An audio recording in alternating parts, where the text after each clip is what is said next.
Turn it up some. All right, boys. Are we on the internet? Today I'm very excited because I'm going to show you something that you've never seen before on television. 1, 2, 3, 4. Get up. Is that what is known as a poker face? Are you playing or not? I fold.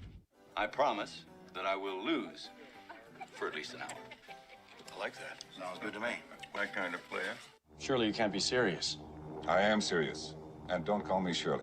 It's an act of lunacy, General Shah. He's Caucasian? Caucasian? Yeah, you know, a white guy.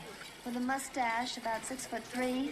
An awfully big mustache. Well, I walk into the room, passing out $100 bills, and it kills and it thrills like the horns on my Silverado grill. Diamonds are forever.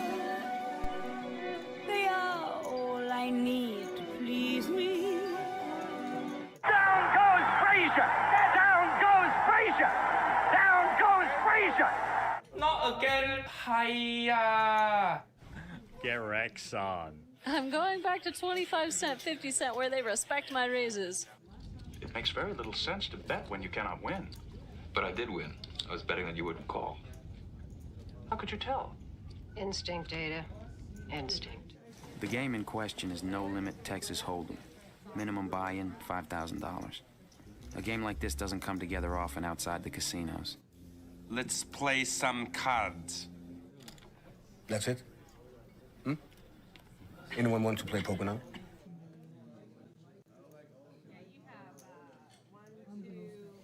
All right, welcome to Rounders Card Club. We are presenting you with the final table of the $100,000 Fall Classic Guarantee. Oh, this is going to be exciting. I have Big Daddy Chaz on his way to help me out in the booth here in just a few minutes. But we got a few minutes here. We're going to tell you, we had...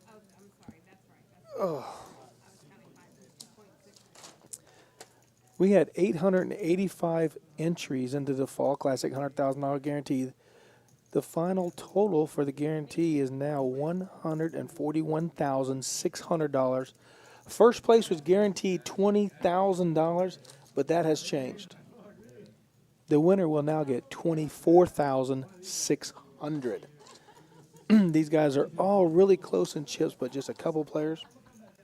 The final 9 is sitting right here. As you can see, the camera scanning around, showing all the players here. We'll get everybody's name out here in just a second.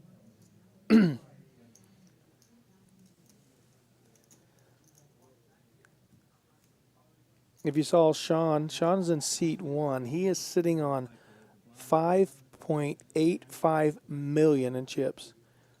Jared, one of our dealers here, is in seat 2, sitting on $2.3 million. He's looking to have a nice payday here.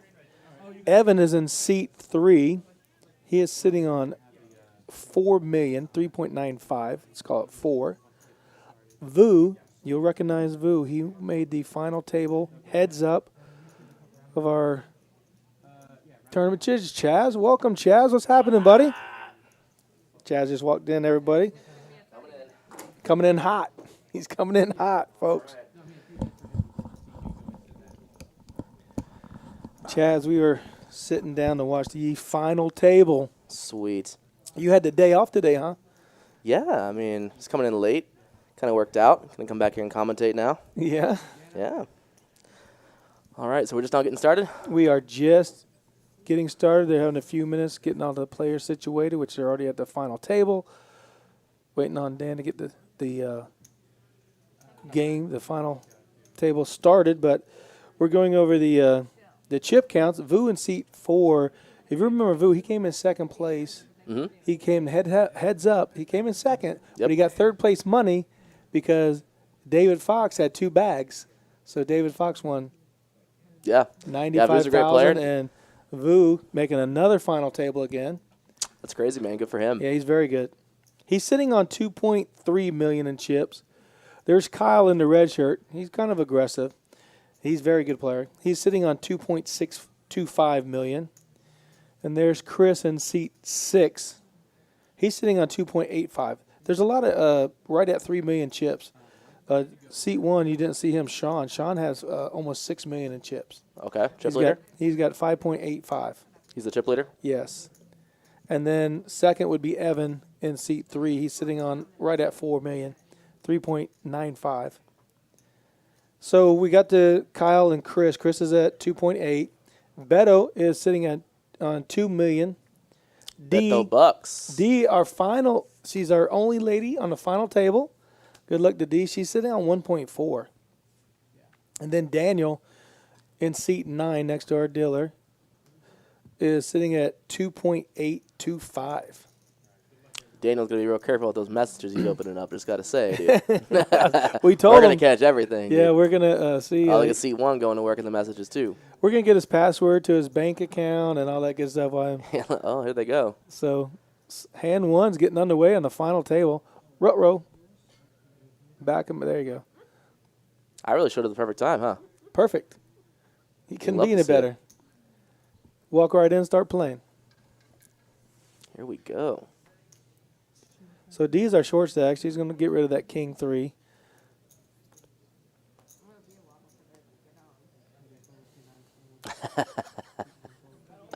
Never early, but never late.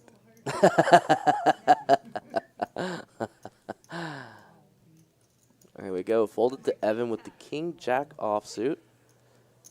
He's second in chips. Let me see the chip stacks. Yeah, you got it. Yeah, because this is super important. So it looks like he is second in chips, which you had said earlier. Yeah, first place is a 24,600. It was guaranteed 20,000, but with all the entries, we had 885 entries. Remember, this is a $200 buy-in for 24,600. Yeah, this is a huge tournament for a lot of these guys, man.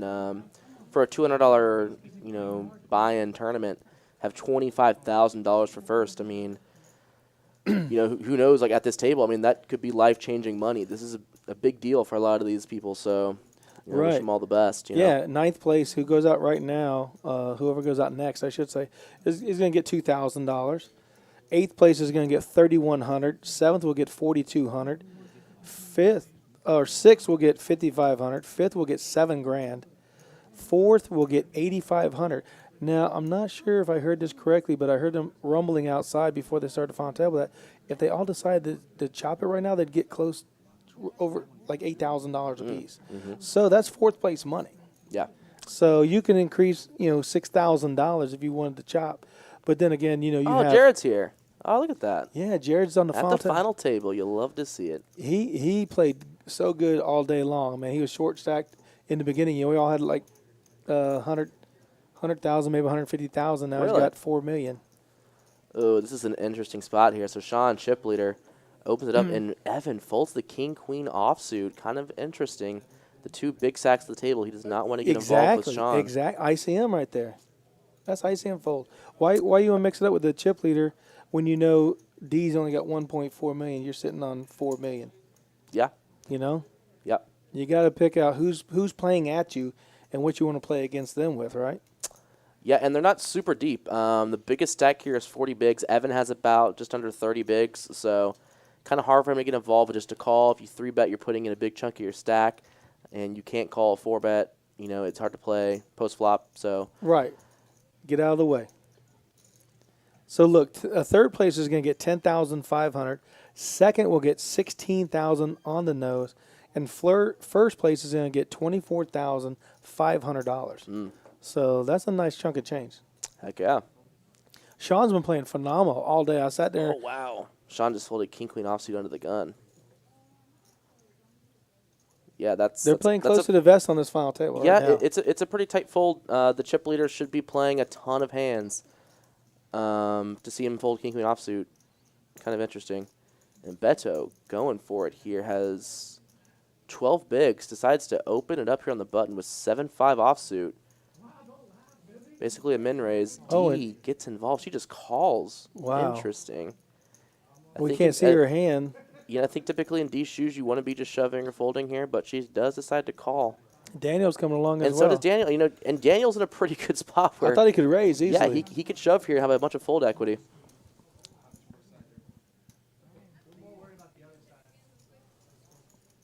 As it is, we go to a flop, and it is ace high. Daniel flopping the best hand. Beto does make bottom pair. It goes check, check, check. Yeah, pretty interesting that Beto would check back there. With bottom pair, he can rep a lot of aces, so I'm going to check to him. Would expect to bet, but he doesn't bet. On the turn here, it's checked to Daniel. He does decide to start going for some value. A little bit of hand protection as well, and he does take it down. He does show the ace. Lets him know he's not bluffing.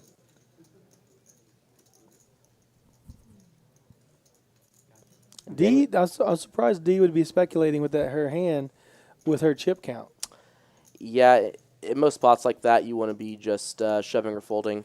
You see exactly what happened there. She ends up putting in a quarter of a stack and just folds after the flop. It's just a really poor result, and you're giving away a big chunk of your chips. So D here is down about 6 big blinds. She needs to be playing pretty aggressive here. She's not going to be worried about ICM. She needs to be worried about getting chips. So yeah, I think if she may want to take that one back, but we're on to the next one. Yeah, I don't know if she jams there if Daniel calls or if he does call because a suited ace. Yeah, Daniel would have been in a tough spot with ace 9 on, or ace 9 suited there. And we know Beto would have easily folded his 7-5, but. Mm-hmm.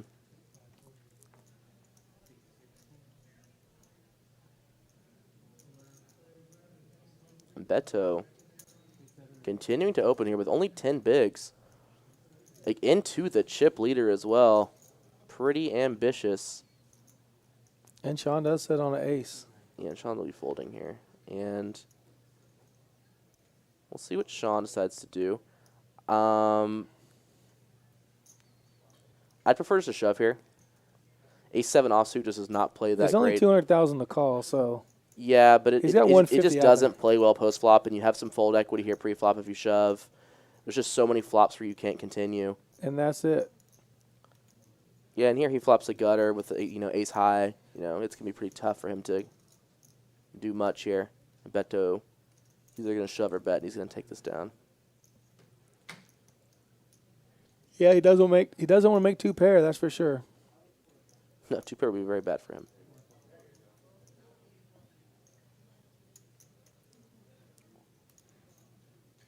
Yeah, even with being the chip leader, I think folding there is the best option with, like you said, the ace 7, the value in that hand versus Beto leading out. You could always have a better ace easily. Yeah, and I don't know how much him and Beto have been playing in the tournament up to this point, but you can see the types of hands that Beto is opening. It becomes pretty clear at that point that, as the chip leader for sure, you should be shoving there pre-flop. You're going to have fold equity because Beto's opening just a lot of hands that he's going to be raise folding. So, and even against some calls, you don't have that bad of equity. So yeah, and even if Beto doesn't hit the flop at all, if you check, he's going to bet into you. He's not going to just check back. He's going to take advantage of that check. You're basically surrendering. Mm-hmm. We got Vu here picking up a hand. About 15 bigs. Probably not a spot you want to be shoving. Just because you have short stacks like D still in the tournament, it'd be pretty bad for you to be shoving here and be getting called and getting out of the tournament. So, ace jack's just going to be an open here. Look at Kyle. I'm surprised he's even thinking about this. Yeah, he's thinking about it here with the queen 10 offsuit. This should just be a fold, but we'll see if he decides to do something else. He does fold. Oh, there's Beto with ace 9. Yeah, and Beto, this is a pretty clear fold. Yeah, he does fold. Again, people need to be very aware that D is very short-stacked here, and they should be playing very tight until she is eliminated from the tournament. Right. That's where the ICM comes into play. And, a guy like Sean or the guy in seat 3, these guys should be taking advantage of the fact that these guys should be playing extremely tight. That's why, when the guy folded king-queen offsuit under the gun, I think typically that should be an open. It's because, the correct way to play here is extremely tight. Yeah. Yeah, D is sitting under 1 million chips, 900,000. So I think, her limping on that one raised hand just kind of, she was in the small blind. She could easily sacrifice 75,000 and kept that other 300 behind. And I have just received a payment for some green tee shots. Oh, my goodness. Shout out to Scott, my guy. We go way back from SA Card House. Let's get some green tee shots. What do you think, JT? Order them up. All right. I wonder who's working right now. I don't know who it is. I haven't been out there at all. I know you came straight back here. He has walked straight back here.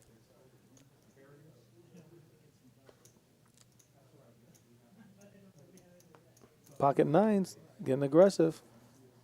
Yeah, again, Beto, 12, 13 bigs here. I'd prefer just to shove, but as it is, he does decide to raise. And Jared picks up ace-queen here. Very interesting. I think against a guy like Beto, a shove would not be terrible. I kind of prefer just to call, though, because of, again, D, very short stacked. It'd be very bad to get eliminated here. Yeah, that would be... So I like Jared's play just a flat here.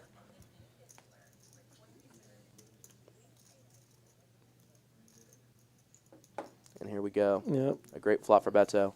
He's going to feel really good about that.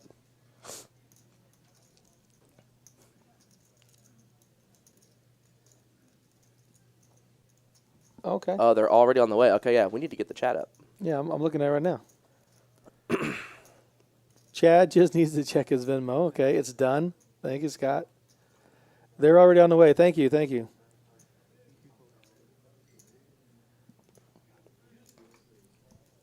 Oh, the chat is full. Ethan, what's going on, buddy? Yeah, Beto takes down this pot with pocket nines versus ace-queen. That's a good non-shove. I mean, a lot of players get super aggressive Fonte with ace-queen, ace-jack, and get out of line with it. And you gotta look at the stacks out there. You know, you definitely gotta be aware of D stack and I want to say someone else is right around. Well, Beto's jumped up to almost 2 million. So, I mean, they're pretty even. Like there's 5 players so close to each other. You don't want to just get knocked out, like you said. With a non-paired hand being too aggressive. Because I'm seeing a 3-bet from Jared there is definitely going to get a 4-bet from Beto, and then he's got the fold or call in a race. Nines versus ace-queen, and you never want to do that, ace-queen. Yeah. And look at this. Jared picks up ace-queen again. Suited this time. A little better hand. He's going to raise a 325. Yeah, and again, I think, in Jared's shoes here, 425. Yeah, opening it up here with ace-queen, I prefer a shove. Again, you only have 12 bigs.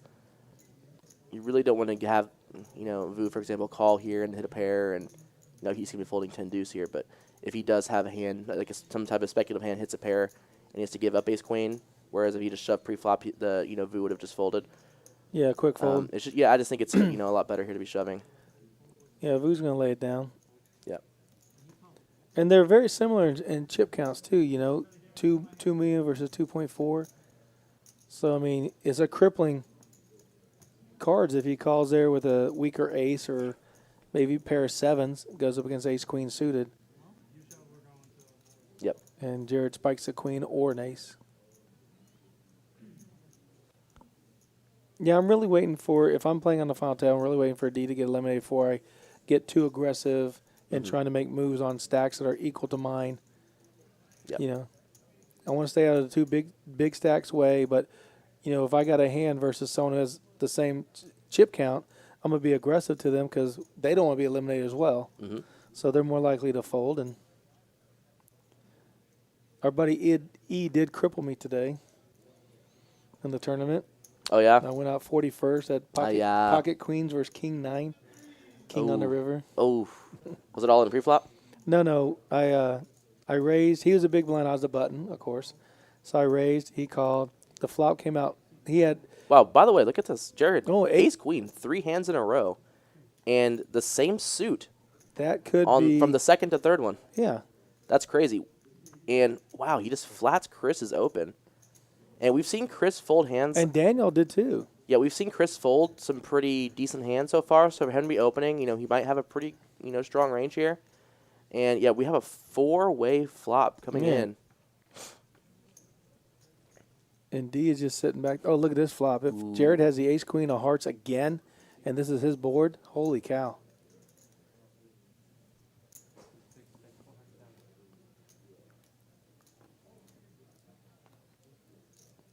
Chris bets 1/3 here. And, whoa. So Jared don't have the ace queen of hearts. Okay. That was the last hand. So reader error, first time. Okay.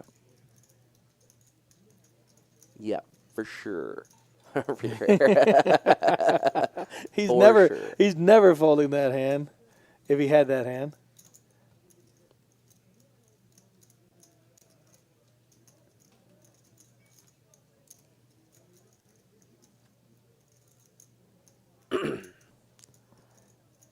We're up to 200 viewers here just on YouTube alone, JT. Beautiful. Yeah. People very interested to see who's going to take down this tournament. Absolutely. So far, no one eliminated. And, you know, these stacks are not that deep, so this should be an action-packed final table. It's not going to be drawn out that long. And you can see even now where the average stack is around 15 bigs. Blinds are going up again in about 1 minute. This is probably the last hand at 75, 150, so. Daniel picking up 2 5s here. Opens it up.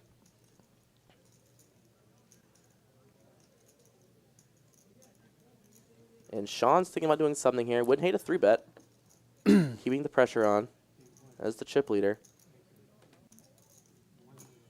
Let's see what he went for here. Did not see if it was raising chips or not. And he does 3-bet. Yes. A pretty big 3-bet. I think, you know, typically you might want to go a little bit smaller here, just in case Daniel does come back over the top. You really don't want to be calling off with Queen Jack and putting in, you know, a big portion of your stack. Oh, awesome. And the shots are here. Thank you, brother. JT, cheers. Cheers. Down we go. First one. Cheers to the final table.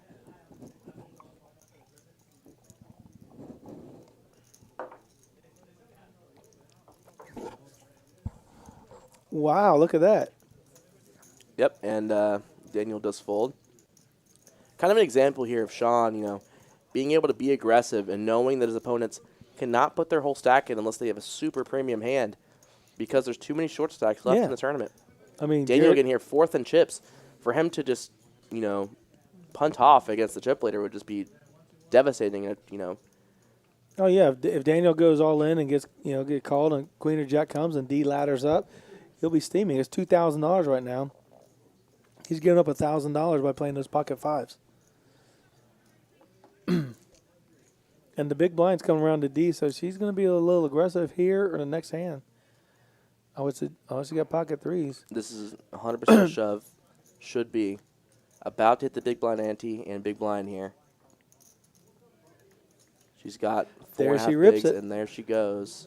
Our only female at the table, D, is all in. Is anybody going to wake up with a hand? And I think it's our first all in, if I'm not mistaken. Yeah.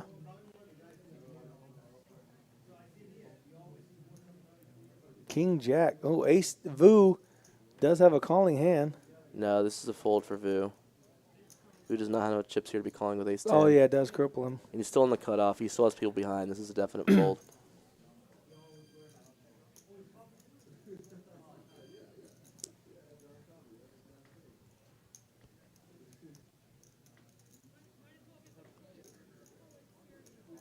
I think you start to consider this with a hand like Ace Jack. But, you know, even D, I think against your typical like 4.5 big blind stack here, the range should be extremely wide, which would make sense for him to be thinking about it with Ace 10 here. But D is also somebody who's been playing pretty tight. So her 4.5 big blind shoving range here actually isn't incredibly wide.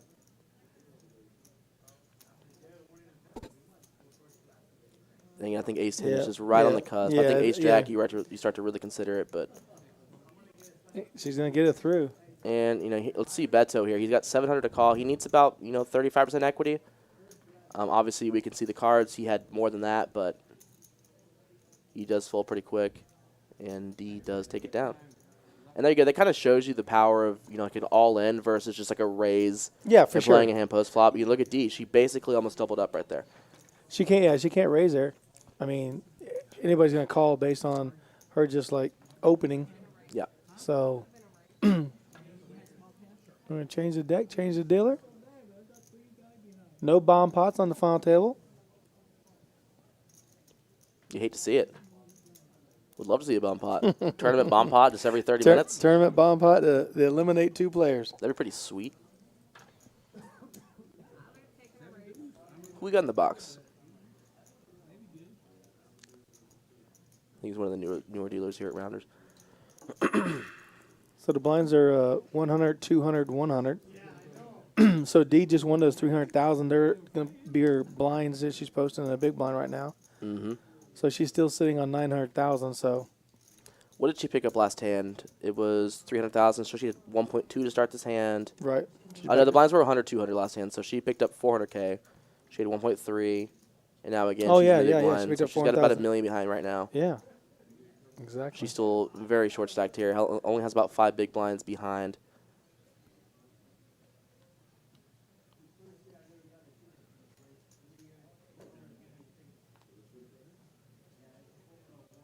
Daniel with Queen Jack suited.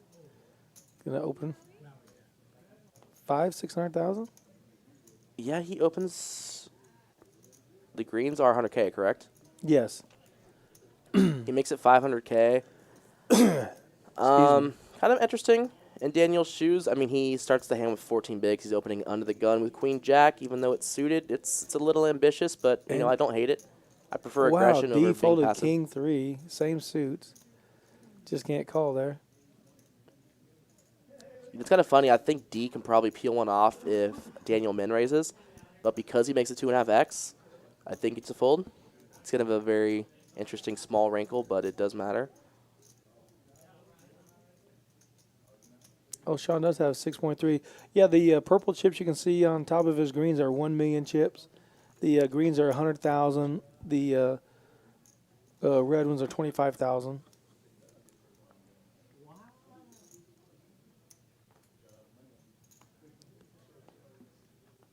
I feel like I should throw out a disclaimer. I rarely play tournaments. I'm not great at tournaments. I'm throwing that disclaimer out there now. I feel like it should be known. Cash games, I'm very confident in my game. You know, I feel like I can give pretty top-notch analysis with cash games. You know, tournaments, I'm kind of shooting from the hip here. Yeah, so I don't feel nearly as confident. You just get bored with tournaments or something. Yeah, it's a little bit tougher. Look at Kyle here, opening it up here. Raising with the 8-7 offsuit off of 12 bigs. You think in the first place is $24,000. You can go win that on the 1-2-5 table in a few hours. So you get bored very quickly. And here we go. Daniel decides just to flat with the ace-9 offsuit. Don't hate that decision.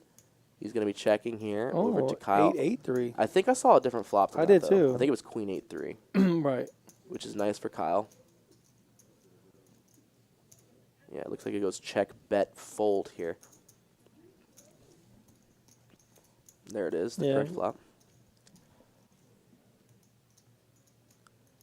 And you see kind of the problem here with just like flatting instead of shoving all in again, just to kind of reiterate.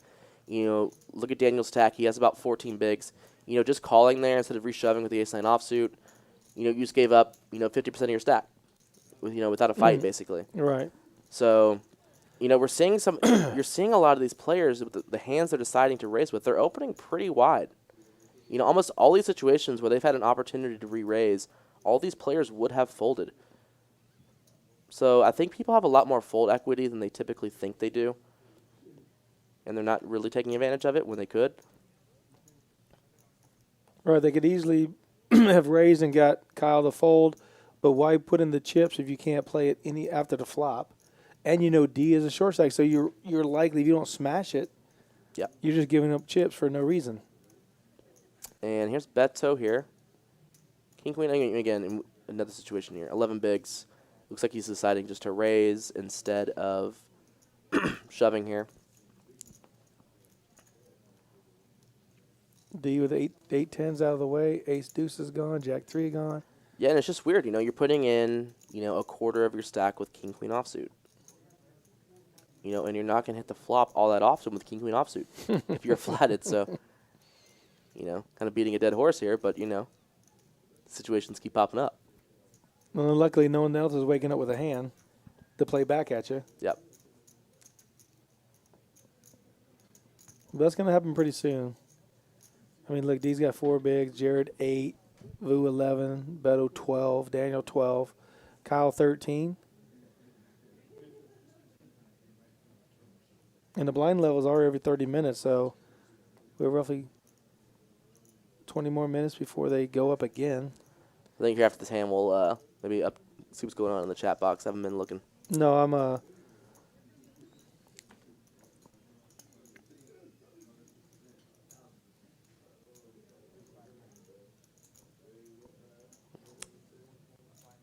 And does Vu have cards here? Yeah, he folded a while ago. And Chris has chips here. There's cards. Did he raise? Interesting. So Chris getting a little aggressive. You know, Chris here has, you know, one of the bigger stacks, so don't hate just opening here.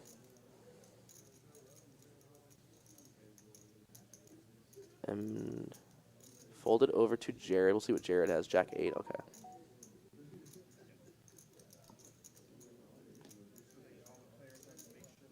Just a fold. Yeah. And Goodbye. Goodbye, 300,000. Big blind. And Chris chipping up here. Started the table with 2.8 up to 3.0, up to 3.8. Kind of quietly.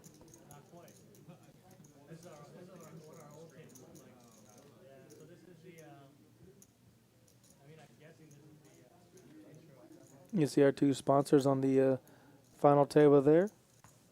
Hazel Sky Smoke Shop and LaHood Norton Attorneys.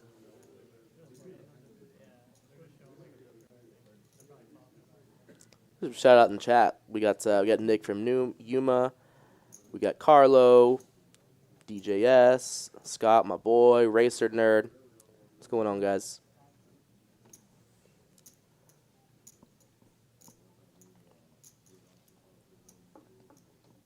Ace-6 of hearts. That's funny. He folds Ace-6 of hearts, but raises with 5-3 of clubs. Yeah, pretty interesting decision. Would have preferred to open with Ace-6 of hearts as opposed to 5-3 suited, but it's you know, you just got you feeling it. That's all. You feeling that 5-3. You know, people might be, or he may be feeling like, you know, I raised last hand, I'll get a little bit less respect this hand if I raise. Correct. And here's Evan. He's gonna re-raise. King Queen offsuit in the big blind. Beto has been very active at this final table. Would not hate a shove all in here from Evan.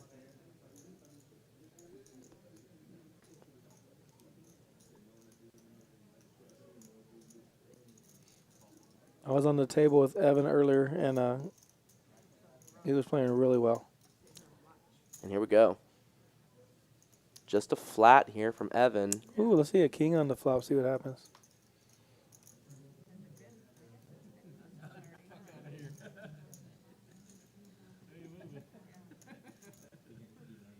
Off we go.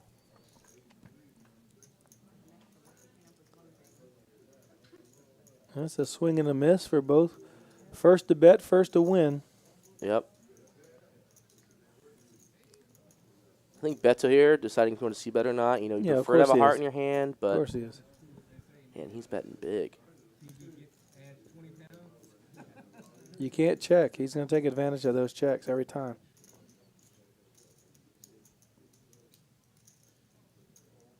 And a quick fold. King 10 beats King Queen. Yeah, and, you know, once again, you know, deciding just to flat there, King Queen offsuit hand. You're not going to hit a flop all that often. Yeah. A swing and a miss, and you're... Kind of a missed opportunity to put your bigger stack, you know, use the aggression to put the pressure on Beto to, you know, make a decision for his entire tournament life with a hand that, with, you know, decent equity with, like, King Queen. I think I would have preferred just a shove there with the King Queen instead of the flat, but as it is, he does check fold it to Beto, and he takes down a pretty nice pot. Yeah, Beto's climbing up the ladder.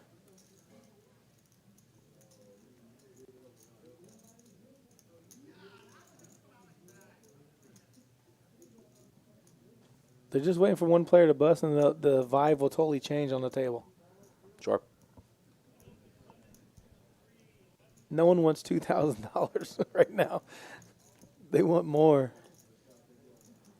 And first place is $24,500.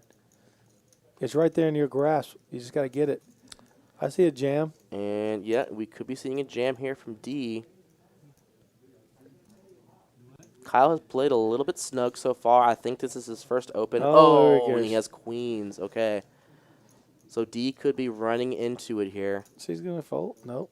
And you can She tell does it, that yep. she doesn't really like it, but she does it. And assuming it's folded back to Kyle, obviously he will be calling here, and D is going to be at risk here of elimination.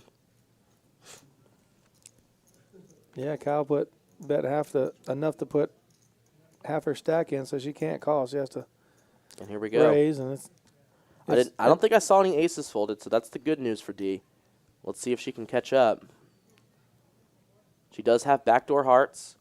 There's a heart or an ace. Does not get there. And D is eliminated in 9th place. taking home $2,000. Yep, takes home $2,000. Unfortunately, could not get much going here at the final table. And she is the first player eliminated. And we're down 8. What is 8th place guaranteed, JT? Do you have the payouts? I do. They're right here.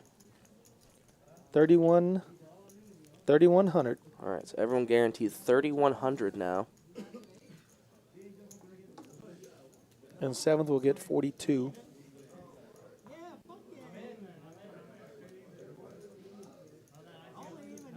Big blind for Kyle.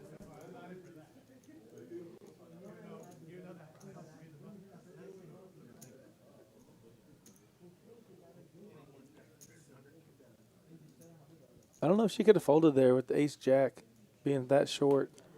Yeah, but when someone raises half your stack, she's close. Yeah, she's close to the big blind again. I think you just got to get it in. This could be very And Jared is now the short stack. Jared should start opening up quite a bit here. This could be a jam here. Yeah, would not be surprised to see a shove of sevens here. Yeah. He does decide to do it. Sean will be calling with threes, assuming it's folded back to him. Yeah, he's got $6 million. It's a quick call. He's not even thinking about it. The problem is, I don't know if the other players saw him, they just grab his chips right off the bat. Like, he's not folding. Don't tell me Kyle has ace-king or something. Okay, get out of the way. All right, we got threes versus sevens. Jared just needs to fade hearts or a 3 or some random, straight. All paint cards would be the best. There's a 7. Full house has locked it up. Drawing dead or running 3s now. Jared's going to double up. What a great double up. Are they running it twice? No. Sean would say yes, but it'd be useless. So a huge double up from Jared there. Yes. He got the perfect play. And, really what that does is now a lot of these stacks of this final table are very close to even. I'll be very interested to see what the updated chip stacks are now. Sean, I believe, is still very slightly the chip leader, but it's not by much. Yeah, Jared's been playing very well all day. I've been watching him, talking to him. We've been grinding for hours, and he's played really well. Getting in good and surviving.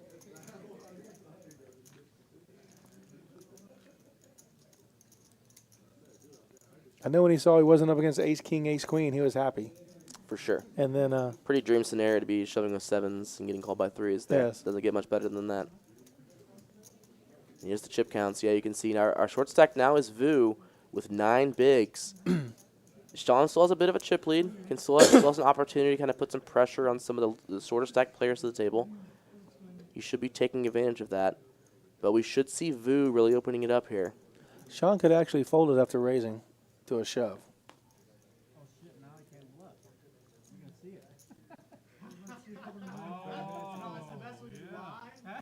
Jared feeling very good Yes. after the last hand. Oh, for sure. He is. He's like, wow. D's gone, so I laddered up. Now I just doubled up. Fold it to Vu. He has on almost the button. $4 million in chips, right? Oh, and if you're in Vu, you just hate to look at the 8 deuce offsuit here. Chris, this should be. Oh no, it's on Kyle. Sorry. Kyle with the 7-6 and be a little aggressive. I was gonna say if Kyle had ace 10, if the hands were kind of reversed here, be interesting. It's gonna be a raise and a re-raise. Yeah, it looks like wow, raising with the 7-6, and Chris calls quickly. Wow. And look at this. This pot ballooning up quickly. My goodness. Looks like $1 million in the middle already. And I think this is the second and third biggest chip stack at the table here. Someone could be the new chip leader. The other could be, oh, there we go. Yeah, and Kyle may decide this is okay, it goes check, check very quickly, it looked like.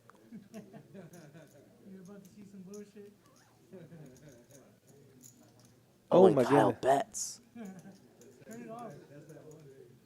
And Chris calls quick. We'll see if Kyle goes for it on the river. An 8.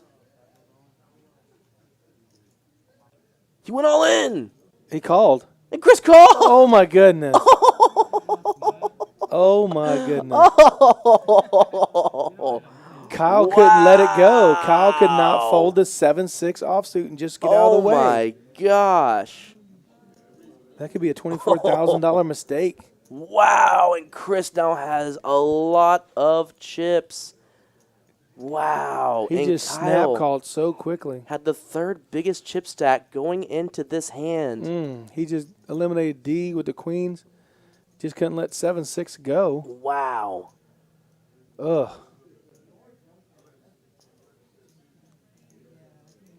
You know, Kyle's showing a lot of heart, going for it there on the river.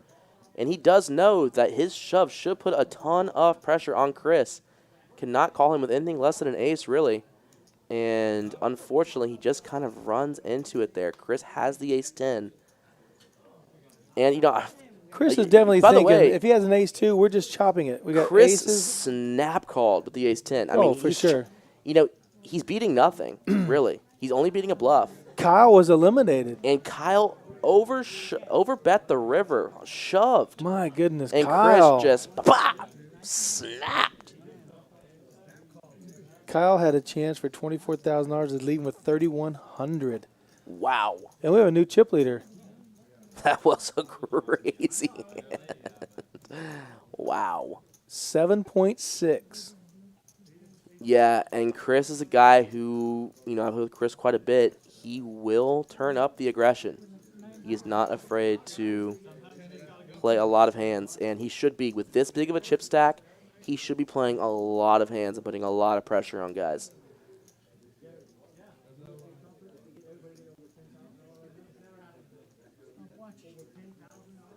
He quickly called the 500,000 on the turn. Yeah, Chris, in every spot he had an opportunity to call, he just snapped. So you got to shut it down. Seven high is not going to win anything. When you could bet 500,000 on a turn, a guy calls you with an ace, king, jack out there. And by the way, you know, if you're looking for bluffs to have in that situation, you know, 7-6 obviously with 0 showdown value, you're not going to show up with a lot of those types of hands. You know, he's going to have a ton of value hands in that spot. So this hand, what is no, the hand that was just happened. Right, but look, Vu's going to get in trouble right here. Oh yeah, we're about to see a shove and a call from Vu here. He's short stacked. He might get away from it. Yeah, I think if Vu shoots, he's a very good player. Assuming Evan shoved, did we see what he bet here?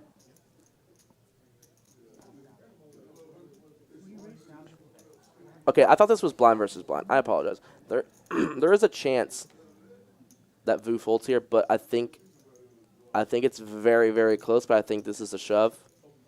I think if you start talking about ace-6, ace-7, it might be a fold, but I think ace-8 offsuit is like the very bottom of shoving. Your shoving range. Yeah, I was thinking ace-9 maybe, but... And he just said, you know, I don't hate a fold there. It's very close. It's a great fold.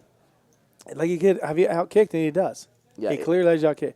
Anything above that 8, a 9, 10, jack, king, queen, he's shoving. Sure.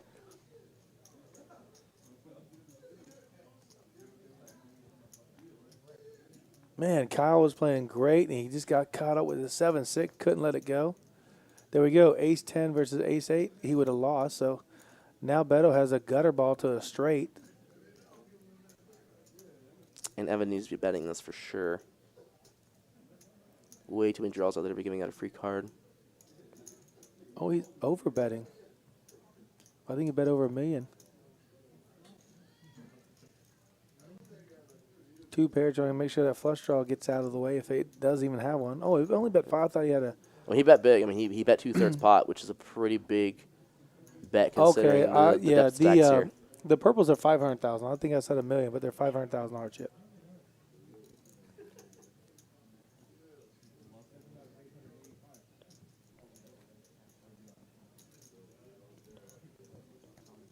I think the blinds are going up right now, too. Oh, no, we got 6 minutes and 40 seconds. My phone paused.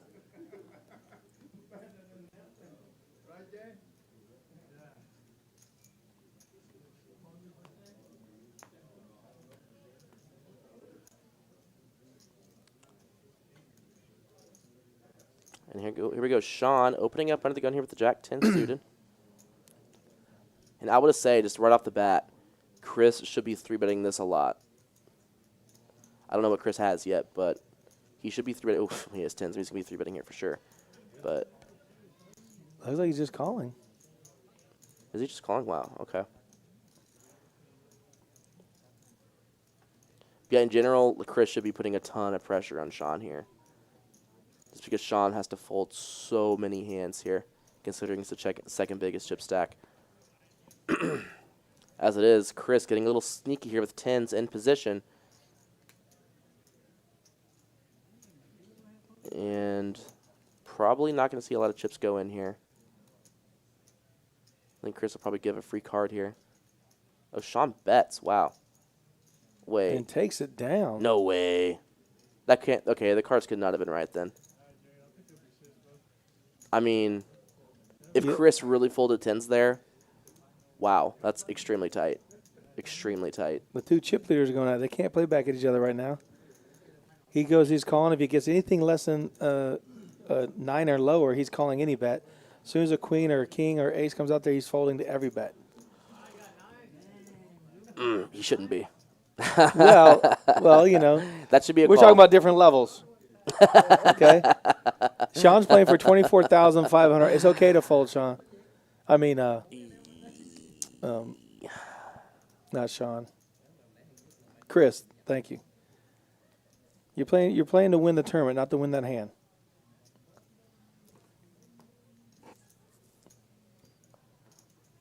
I like your optimism on the fold, JT. I would fold.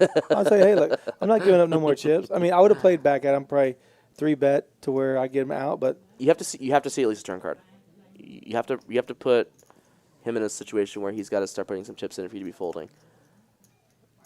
But anyway, we'll move on to this hand. Here we go. Pocket Chris nines versus ace jack. You know, another spot where Chris could be putting the pressure on Evan here. You know, imagine if you're in Evan's shoes and you get 3-bet here with 9s against Chris. I mean, what do you really do? It's just a really tough spot, even with a pretty good hand like 9s. So looks like Chris standing up like he folded. The Chris fold. Okay, I don't see no cards there. Yeah. Okay. So it's on Beto. I'd imagine. Okay, it says that Vu called. There's no way he called. Yeah, there's no way. Okay. Yeah, we just got word that we're a little bit behind on the action on this hand. We know Vu folded 100%.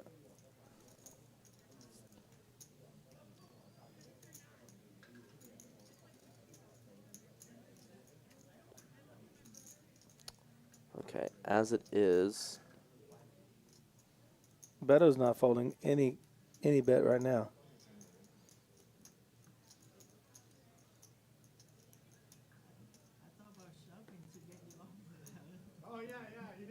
Wow.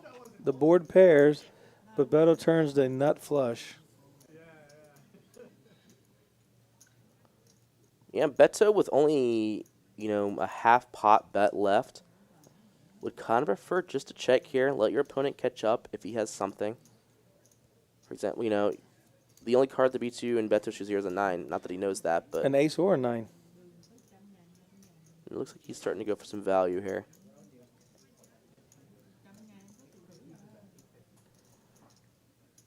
He must have bet about 600. Oh, 850. Half his stack. Half his remaining stack. Evan's going to let it go.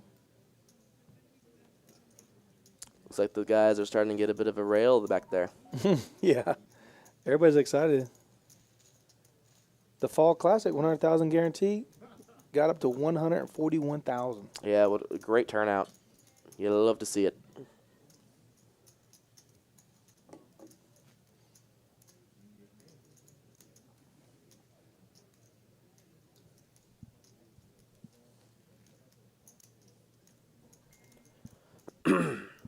And starting to get a little distance here with the chip stacks. 5-10 minutes ago, we saw the chip stacks being a lot closer. Now we're seeing a pretty big disparity here between the top and the bottom. And I believe Vu is the short stack right now. I missed who is the small stack. Yeah, he's about 1.5. Okay, so again, Vu Pressure's kind of on him to make a move here. It's hard to make a move with those Jack 3 offsuit, right?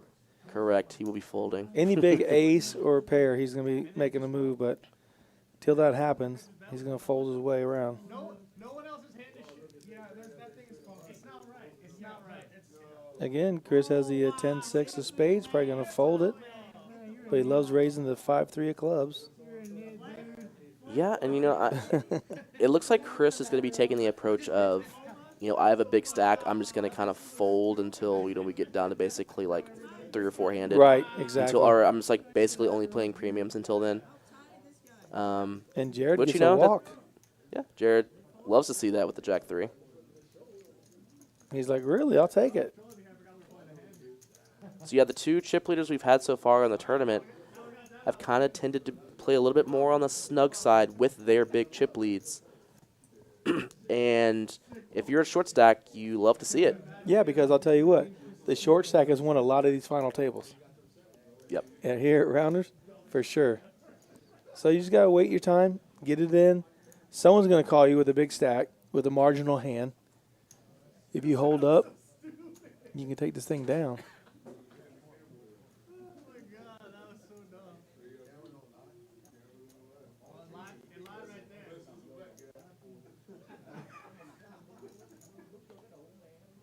And Daniel here, this is probably a shove.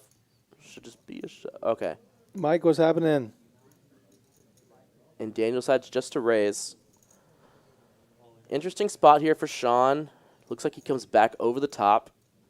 Now that Chris is no longer in the hand, he doesn't have to be worried about being covered by anyone at the table, so I like just reshoving here with the 8s. And Evan wakes up with jacks. My goodness. Evan with only 2.6 here should be calling.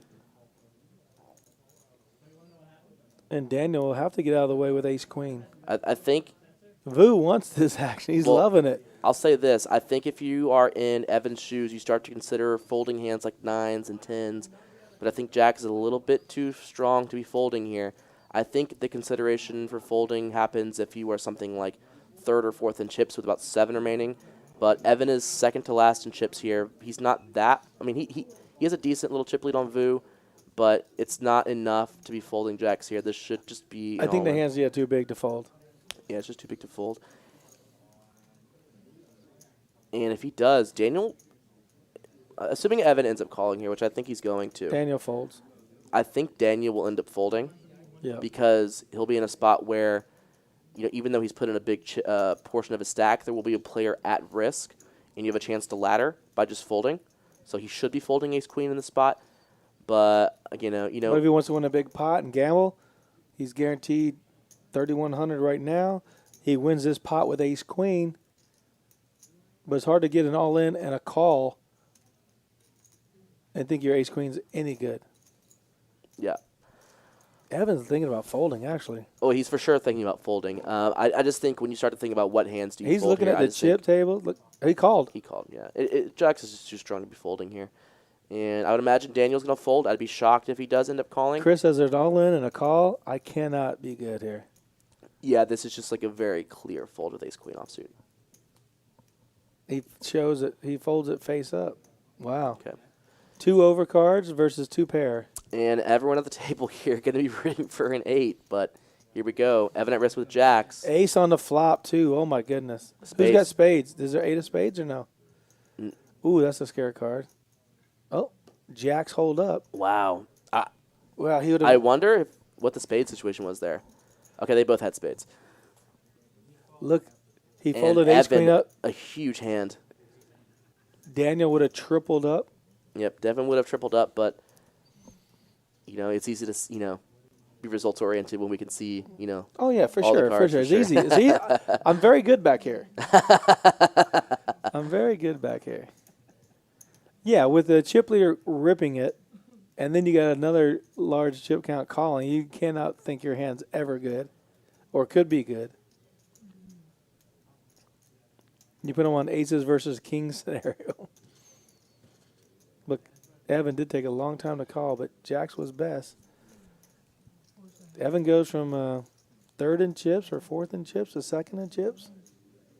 Yeah, and I think he might even be the slight chip leader right now because Chris did lose that pot with the 10s. So we could be looking at the new chip leader Yeah, he here. was around 7. Okay, Chris does have a little bit more still. Yeah. And Sean here, you know, comes into the final table with the chip lead. A big chip He lead, did yeah. nothing wrong in that hand. I think he played the hand perfectly, actually. It's just the cards he just got a little bit unlucky that his opponent wakes up with jacks there. And he almost folded. He was actually thinking of folding the jacks. Well, no, I'm talking about Sean. Sean with the 8s there. Yeah, yeah, I'm saying Sean he ripped it all in, and Evan almost folded. Oh, you got him to fold jacks. Right. But if he folds, Daniel's never folding.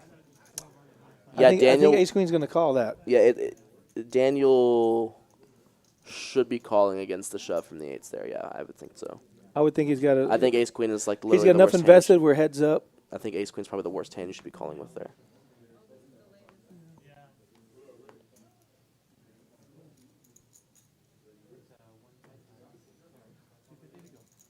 Chris is folding the Jack 9 of spades.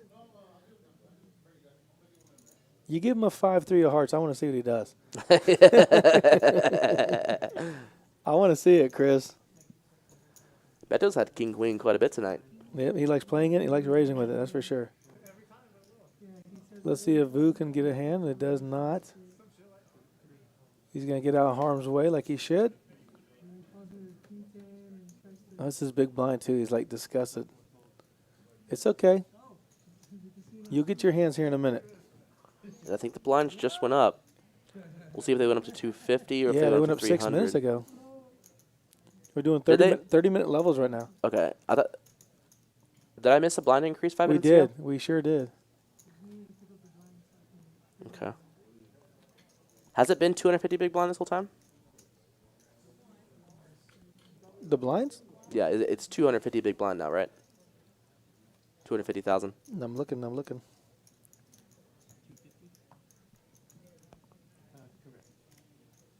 Yeah, it is.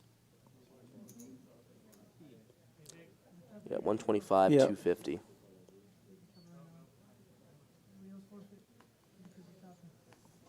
Oh, yeah, this is current. I'm looking at, so I'm a little bit ahead over here. Oh, yeah. Yep. So right now they're fighting over $3,100. Jared with Ace Queen. He did limp in earlier with Ace Queen. Wait, we're down to 7. 7th place is... 7th place is 4,200. Okay, yeah, so everyone's guaranteed 4,200 right now. And Jared here in the cutoff with Ace Queen offsuit.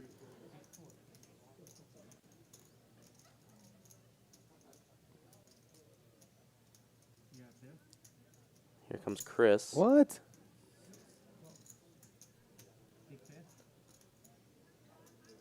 Yeah, and off of, what do you start the hand with? 12 bigs. Again, I think a shove is better with the ace-queen offsuit here, but as it is, we have a raise and a call, and we're going to see a flop. Oh, yeah, Chris Interesting. is never folding here. I mean, we'll see how it plays out. Check, check. And there is one of his cards. Jared's not going to get a trap, but if he catches Jared can still catch up here with an ace or ace queen. or a queen, yes. And the board pairs. I think Chris could start to go for some value here. And it looks like he did put out some chips. And Jared folded pretty quick. And actually, I like the bet sizing. It goes really small. It's kind of, it's pretty clear Please there that call Jared it. has some sort of ace high. So to go really small there, I like. Yeah, Vu sitting on 4 big blinds at $1 million in chips. And I was thinking in the hand, on that flop, in Chris's shoes, I kind of would have preferred just open shoving the flop. Just put max pressure on your opponent. Obviously, you have 2 overs with the open ender if you do get called. So I kind of lead towards just like shoving the flop there. Yeah, and he can't eliminate you. I mean, he could take $2 million from you, but he can't. You're still sitting on a little over $5 million. Yeah. Yeah. Especially sitting out of positions, it's tough to play those sorts of draws out of position and get value for it anyway. So. Vu just cannot pick up a hand. Sitting on $1 million in chips. And, 4 bigs here on the button. This is probably a shove. He's got to try and steal some He is going to raise a little bit. 525 maybe. 425 probably. Yeah. 850. Where'd that come from? Oh, I didn't see his purple. That's a great bet. There you go. He picks up a decent chunk of chips there. Gets a 50% stack increase just like that. Yeah. Take it down.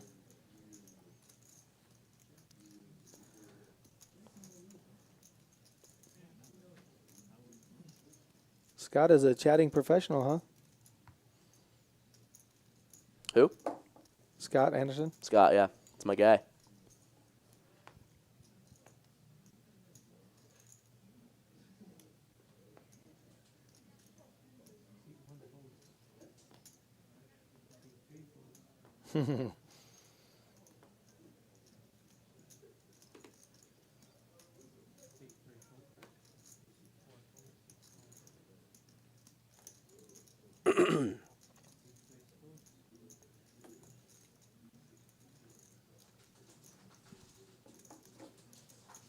Looks like Daniel just gets a walk there in the big blind. Always feels good. Yes, for sure. And look at this. We have 4 stacks here, under 10 big blinds. This could and probably should end up going pretty quick. Stacks are pretty shallow.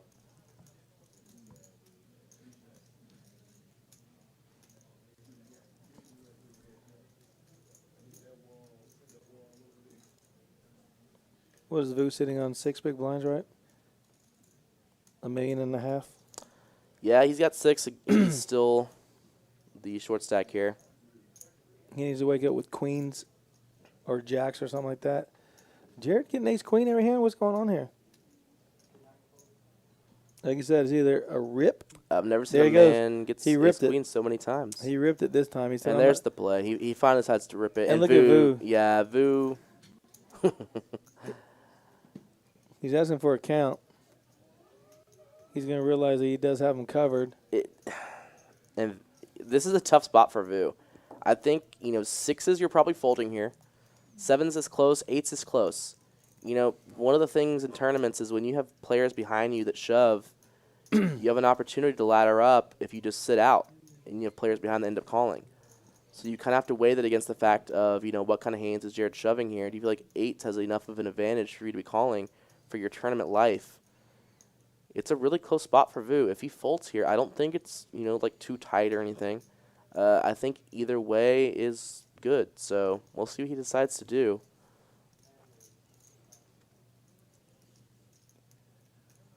I think he's going to call here. He needs a double up. He has a nice hand.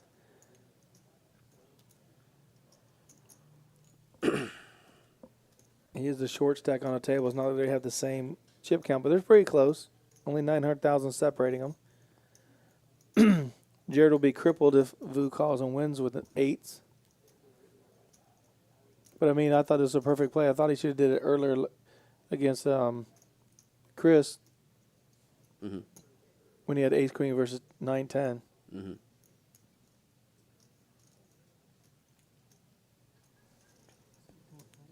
He does let it go. Yeah, he decides to fold. Oh my gosh. Aces. What a great fold. Wow. And this is why you fold 8s. If you have an opponent behind that, calls him and eliminates. He's laddered up. Jared, he ladders up. For sure. And just like that, Jared, we've been talking about shoving all night. He's finally decided to shove with the ace queen. That's why Vu is as good as he is. He thought about it and he didn't want to race. And like you said, you got players behind you. Oh, we have chop outs. A 5. A 5 is a chop. And he doesn't get the 5. So Jared going to be eliminated here in 7th. We love Jared here. He does such a great job, and would have loved to have seen him go even deeper. Is he covered? It says Daniel. Oh, okay. It looks like Daniel was one at risk. Okay, so Jared's still alive. He's got, 2 bigs. It said he had 4 million. I guess he didn't have 4 million. Oh, Jared's still alive? Timing is everything, right? Yeah, and again, just super unlucky. He's shoving with ace queen there with 10 bigs and just running aces. It's pretty sick. And Vu with a great fold with being the short stack.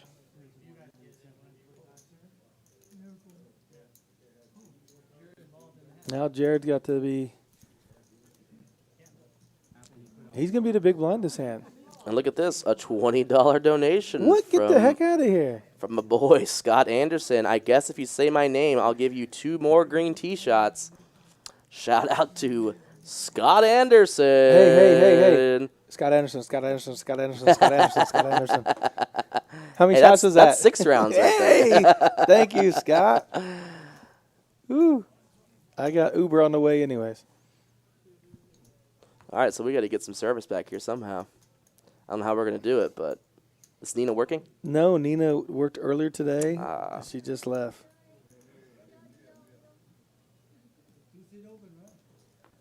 Wow, Jared is practically all in. He's the big blind this hand.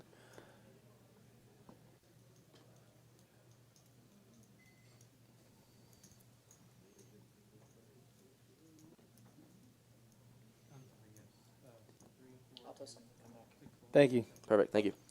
Vu is playing great right now. He's playing a perfect short stack, actually. Man, it would have been sick. He could eliminate 2. Well, not eliminate, but Vu would have been eliminated, and Jared would still be alive with just a few chips. Yeah. There's Jared just saying, okay, I didn't look, guys. And he actually has the best hand. Sean went all in for $2 million. Is that right? He rips it. Wow. Reshoves with the queen jack offsuit. And here we go. 9. And the queen got folded from Daniel. And goes out saying an important hand for Jared here, but also a very important hand for Sean. And here we go. And there's the jack. Jared cannot believe it. Needs an ace on the river. Oh, and he doesn't get there. 2 pair. Jared is eliminated. Yep, and just like that, Jared is officially gone from the tournament. Played well, just didn't get much going. He played great. He actually played great. 4,200. He didn't really catch any cards, and makes the correct play with the ace-queen there, and just unfortunately runs into aces. And had a chance there to kind of get back in it with the ace-9 versus king or the queen-jack, but unfortunately loses the coin flip. And we are down to 6. I think 6th place is guaranteed $5,500. Brittany. Yeah, he is. Hey, he played great today. He really did. I'm happy for him to make it this deep. I know he wanted to go deeper, of course, but he's really played great today. And Vu, a lot of pressure on Vu here to shove because he's going to be in the big blind here next hand and has to put in a third of his stack. So, yeah, and look at this with queen 10 offsuit. It's obviously a pretty terrible hand, but being in the big blind next hand, I don't believe there's any remaining short stacks left. Looks like he's just going for a raise. Hello there. We're looking for some green tee shots. 2 of them. Yes. Thank you. Thank you. He did raise to 650, just under half of his stack. And Vu takes it down. Nice. Picking up the blind, so you got a ends up being free round coming up. Yeah, ends up being a good decision to open there with the queen 10 offsuit. And a great decision to fold the 8s. Mm-hmm. He's been on the final table before. He got heads up. Actually got queens all in against 7-9 or something like that, and 7-9 makes a straight, eliminating him. But he's a tough competitor.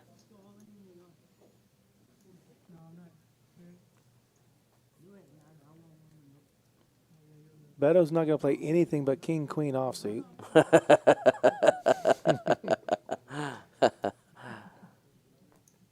Daniel with a nice double up. Yeah, Daniel here. With the pocket aces, of course. And looks like he's going to open up the 2 4s now. And Sean, kind of an interesting decision with ace-9.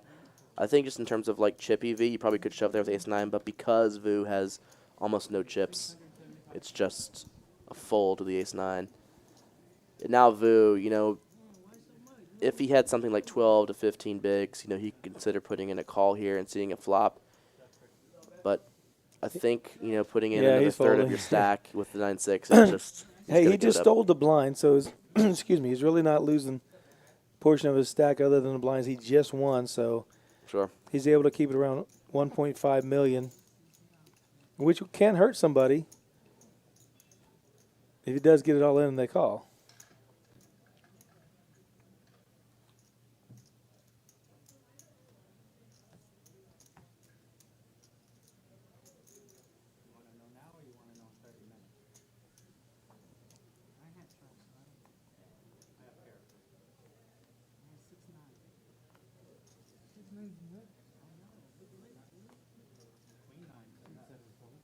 There's Daniel at pocket 4. It can't be happening. Has to be card reader error. Those are the same 4s he had last hand. Evan's going to give. The small blind is definitely going to get called by the big blind. Yeah, Boo's going to be folding here. Yeah, there's no need to risk those chips. You still got 1.5 million, 1.4. Just get rid of it. You only lost 100,000.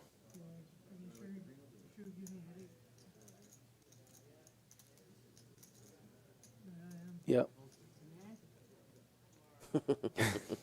It's so disgusted to fold. Yeah, absolutely. So frustrated. Like, come on, just give me an ace 9 or something. He could have ripped it. He'll get there. He'll get there. These payouts are starting to get spicy. Yeah, we're at 5.5.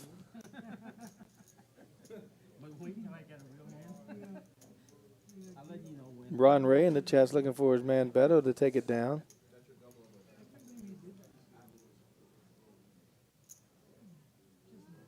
Yeah, my YouTube chat really isn't updating for whatever reason. Okay. I have to keep opening the app back up. Brittany, be nice to him. He played great today. Uh-oh. Ace, queen, all in. Oh, and here we go. Evan's asking for a count.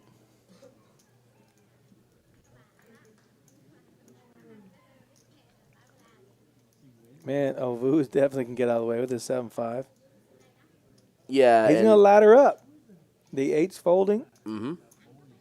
You see Jared in the background there in his orange hoodie. Mm-hmm. Directing traffic for all the spectators. All right. Signing autographs.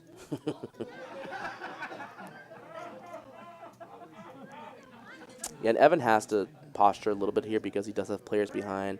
If you just snap call here and you make your hand super evident, people are more likely to fold, a little bit stronger hands. So making it look like he has a decision here with the 2 kings.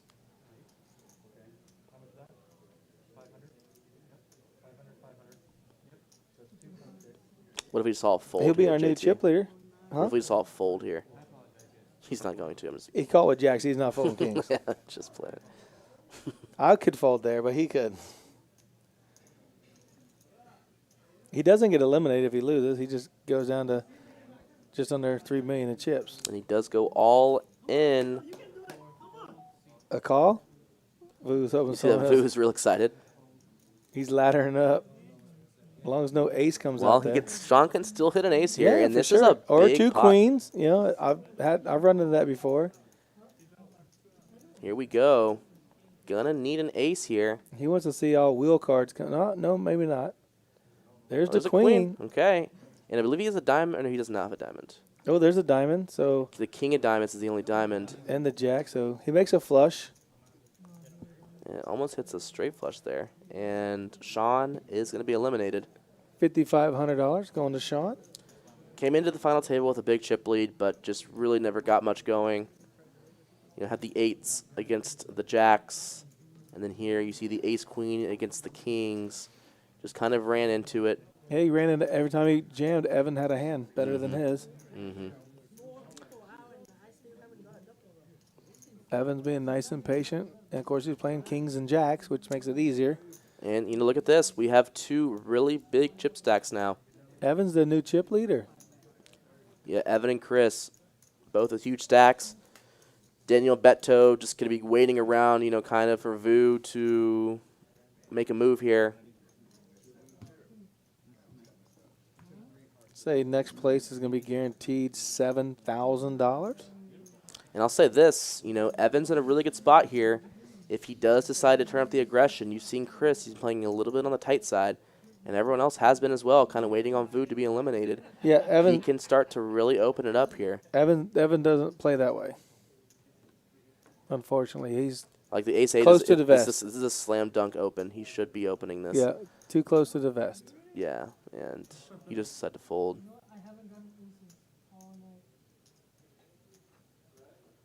There's Cricket in the background. And Vu here, sitting with 6 bigs. Has the King 4 offsuit. It's actually pretty close. Thank you. And he goes for it. He's going all in. Wow, what a...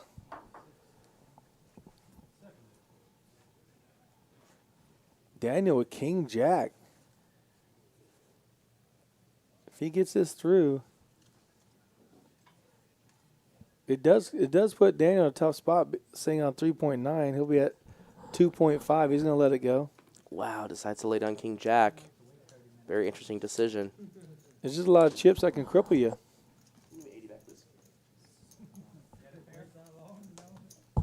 JT, cheers. Cheers, thank you. That was courtesy of Scott Anderson. Thank you. Thank you. Cool. Thank you, Scott.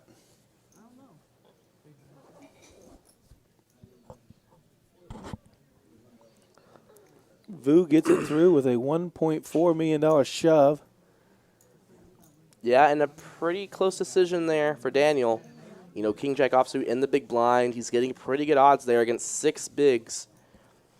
Against a 6 big blind shove. You know, something with 6 big blinds. And a guy like Vu. It's a third of his stack, though, so he's got 18 big blinds, basically. Yeah, it's tough. King Queen would be a pretty slam dunk. I think King Jack is probably still a call as well, but, you know, I don't hate the fold. Here's Daniel. He's going to raise. And he just ships it.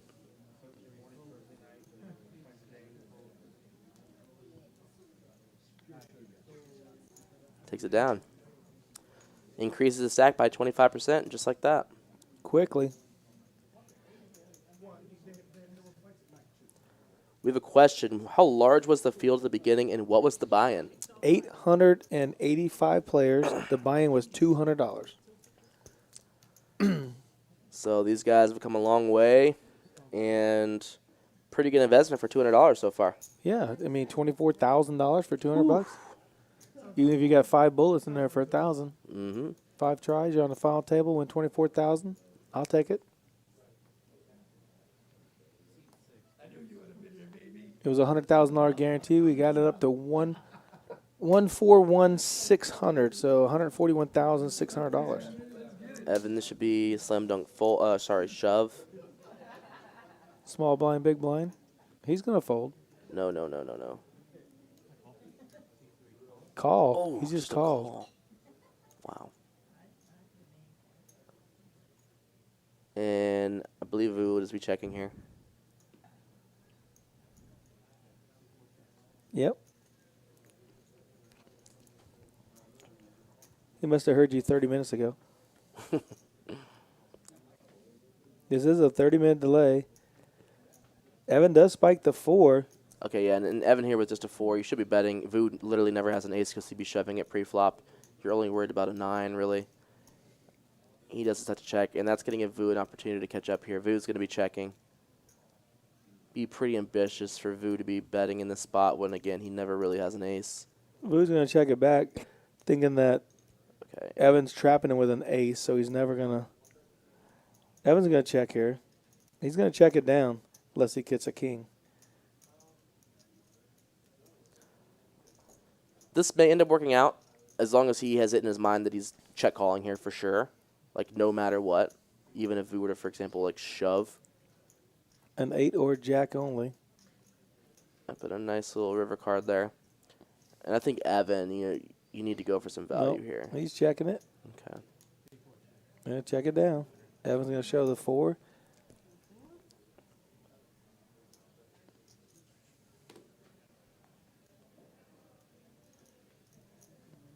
And there you go. It ends up working out.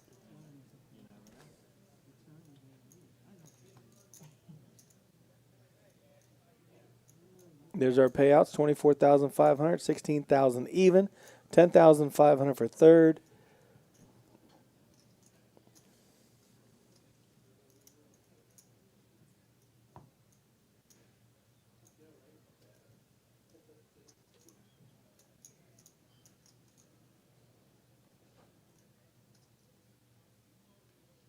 Wow, did you hear about the $500,000 guarantee? No. Oh, my goodness. Thanksgiving tourney is going to be a $500,000 guaranteed, $500 buy-in with us partnering with the Lodge. Oh, wow. Qualifier in each club, the final 9 from each club will meet in Austin and play to a winner. Sweet. Flights are a week of Thanksgiving. Day 2 is Sunday, and Day 3 Monday. Final 18 players. Called the I-35 Cup. I love that. Beautiful. That's awesome. Dang, a $500K. You love that. $500K guarantee, $500 buy-in. The Lodge and Rounders Card Club. Awesome. I love that. That'd be awesome. It's just awesome just talking about it. Yeah, that's really cool. The flights are going to be the week of Thanksgiving, so we'll get all that information out. Is that just announced? I just got it 2 minutes ago. Love it. Love, love, love it. That one's going to do extremely well, I believe. I'm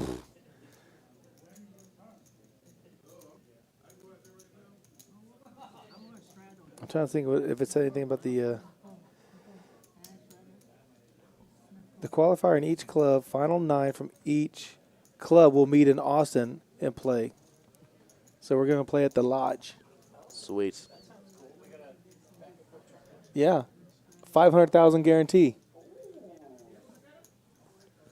Mixed game Mike's like, what? 500,000? Let's do this.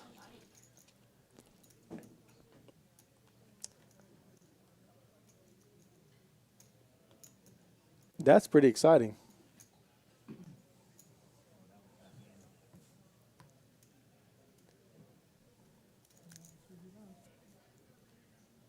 All right, here we go. Oh, you know what? We're going to stream one table and not the other? Be final 18 players going at it? They might stream it up there. No, I'm saying we'll stream it up there on their table, but like one table will be streaming and one won't, unless there's some way for them to get some cameras on the second table. Oh, true, yeah. Just so we can see the play of the second table. All right, and blinds have gone up here. 300,000 big blind now. Our chip leader, Evan, with pocket 7s. Vu on the button, Jack 3 of clubs.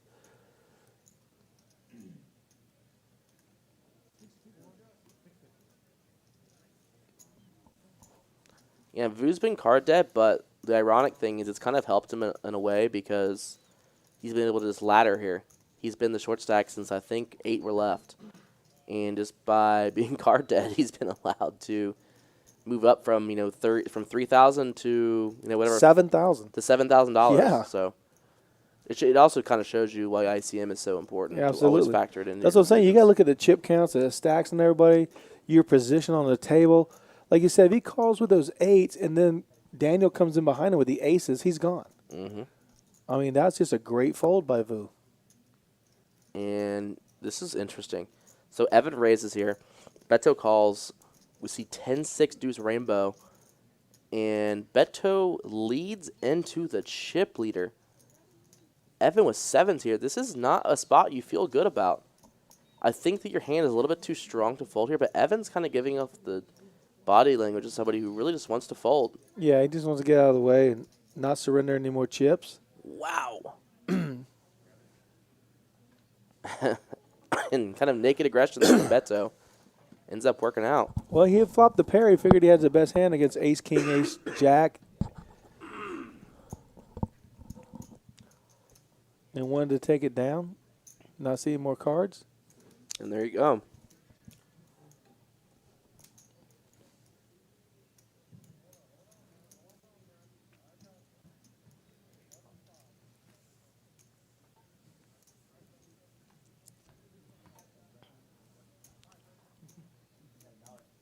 So I'm waiting for someone not to be able to have the card reader not read their hand so we can do the Hazel Sky mystery hand.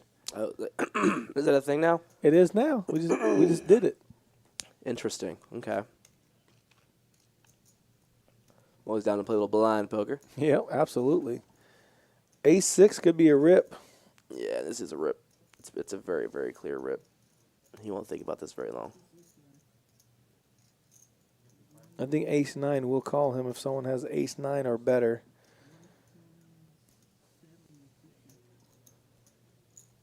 But he is putting the maximum chips out there to get everybody to fold with the blinds the way they are.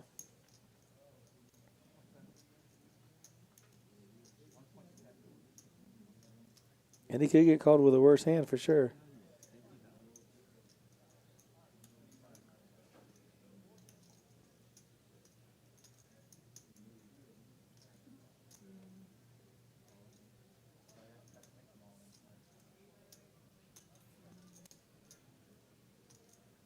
And you'll be able to switch the camera right now.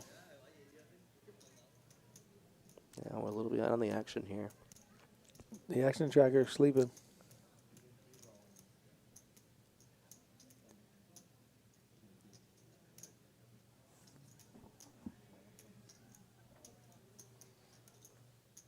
Well, this was 30 minutes ago, so. Oh, no. Oh, here we go. Okay. Oh, shoot. Beto's not folding here. Yeah, Beto has a slam dunk re-raise. Assuming Chris folded, and he did fold, yeah.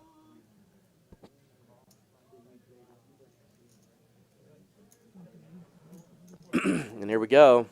Lou wants to hit an 7 ace. versus ace 6. Or 2 6s. Gonna need an ace.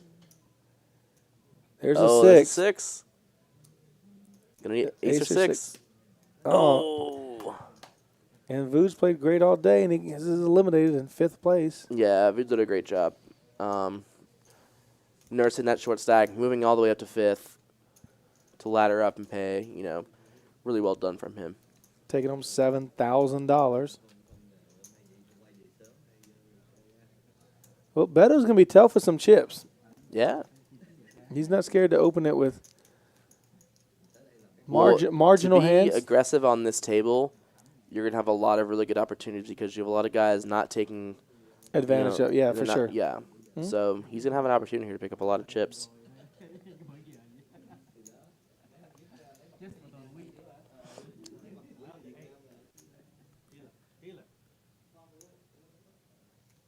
Yeah, the Lodge and Rounders Card Club, we're putting on a $500,000 guaranteed tournament, $500 buy-in the week of Thanksgiving, right around the corner. That's awesome, man.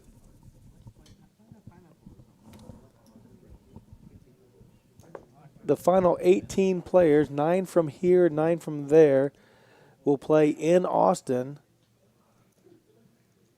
And I'm sure we are going to stream. This is a shove from Daniel, by the way. It shouldn't be anything else. Just be a shove.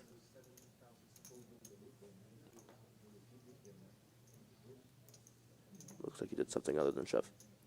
And don't forget, all these players tonight are getting a free membership to the Big Daddy Chaz School of Betting.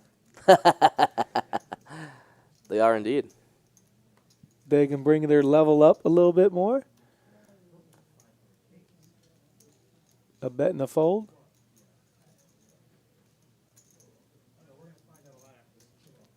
And Daniel is our short stack now, so now the kind of pressure is on him to kind of make some moves. Doesn't have to worry about ICM. He just has to worry about chipping up.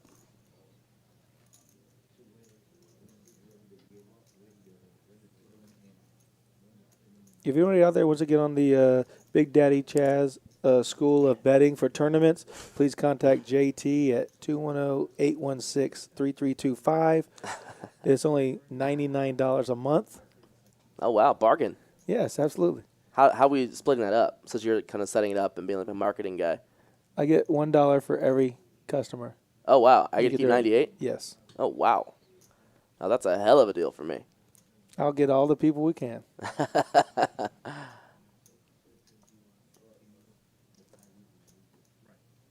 Chaz is writing the book on that. He's going to call it a paragraph. I'm going to call it a sentence, but it will be written.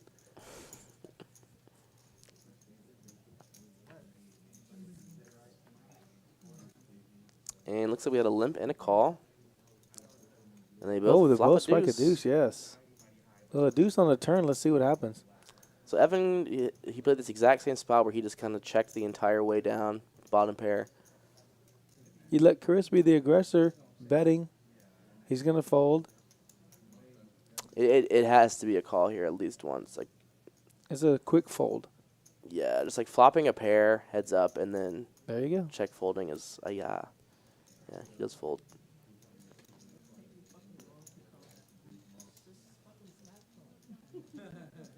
You know this guy pretty well, JT. I just watched him play. I don't know him at all. Oh. I'm just watching him play. And everybody has these characteristics, right? We know Beto's going to be a little more aggressive, open with, all ranges of hands. Look at, God dang it. I can't remember his name. Oh, Chris. Chris is playing 3-5 before he plays King 9 suited. I mean, they just have their little things that they do, Daniel's going to play only premium cards. Yeah. Got a question here from Joey. How often do you play tournaments, and what's the biggest difference in mindset when you do? Me personally, not the biggest tournament guy. I don't play them that often. Like, for example, this 100K I did play. But the biggest difference really is you have to realize that you're playing on a lot shorter of a stack than you are in cash games. Here at Rounders, for example, you have a lot of cash games where you're playing, 500 big blinds deep. You can really play a lot of different hands, and you don't have to be as patient because you're just so deep. You can play a lot of hands profitably. In tournaments, you have to be a bit more patient. It's just when you're 20, 30, 40 big blinds deep, it's a lot more difficult to play hands that, would, be on the more speculative side. So I think the biggest difference is just you have to be a little bit more patient in tournaments. You're also all in a lot more in tournaments. The all-in button or the all-in maneuver is a lot more powerful in tournaments.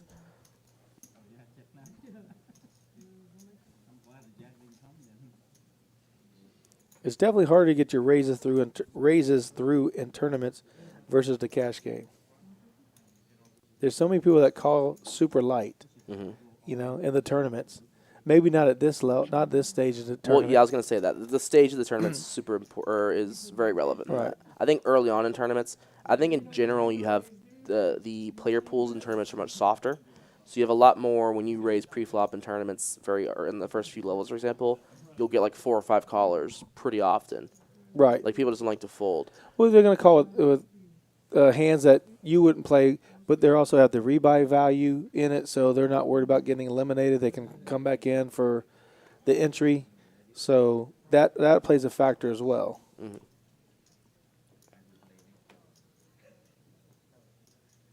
Queen 10, ace 3, 6-4, and 6-4 suited gets folded around too.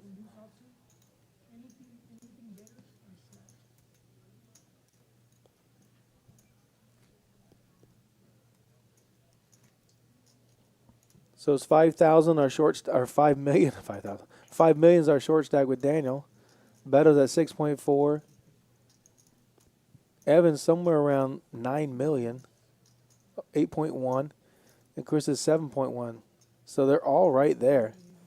Yeah, not a huge difference in these chip stacks. And Chris with ace king. He's calling any bet or any raise, that's for sure. He'll be raising here at about 600.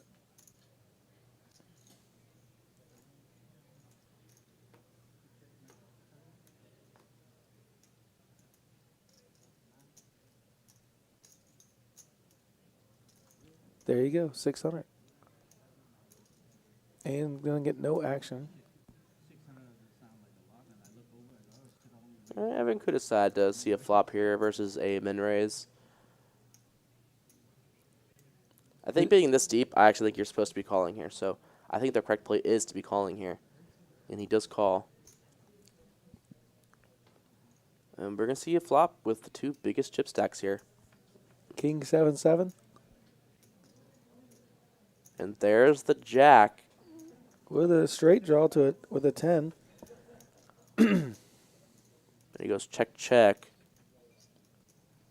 Let's see if Evan decides to take the betting lead here. Yeah, for sure. What sizing is he going to use? We've seen him use some bigger sizings in these spots.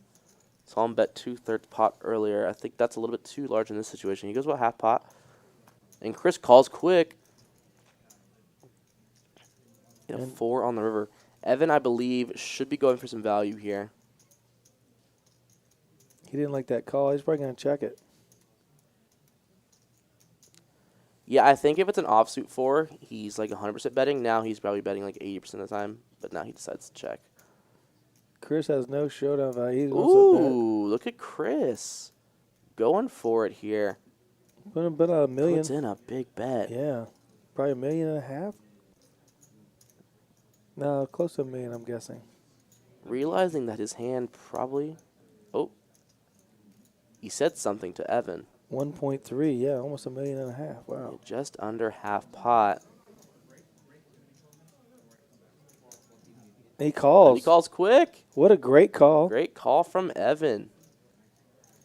Jack 7 takes down Ace King. In a huge pot. Evan winning a big pot off of the second biggest chip stack. Puts him in a commanding chip lead now.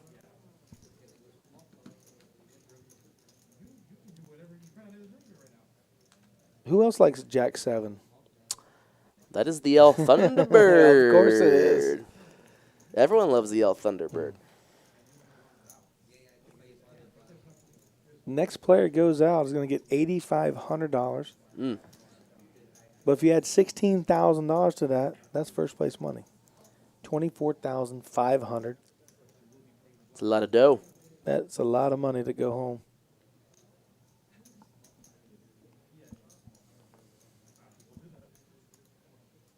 Oh, yeah, Brandon's out there rooting for Evan. You see Evan take down that hand? Big chip leader.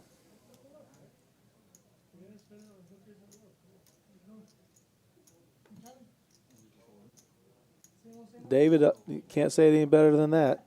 All in works every time till the last time. True. Unless you win.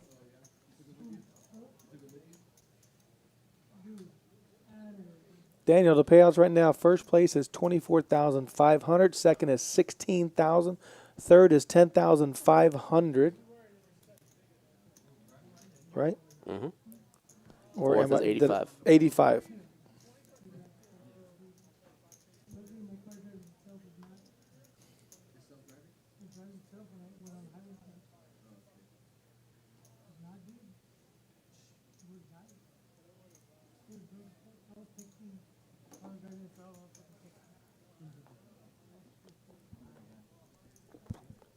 Not getting very playable hands there. 8 deuce, 9 6, queen 6.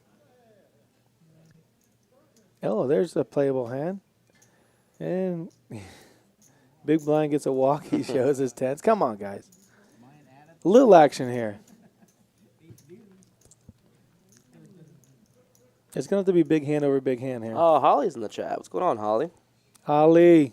It's been too long since I've seen you, Holly. Get back over here.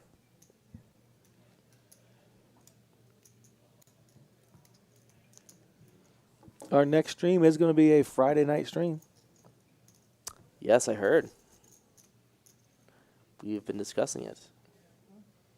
5 to 9, something like that. It sounds like everyone's in, too.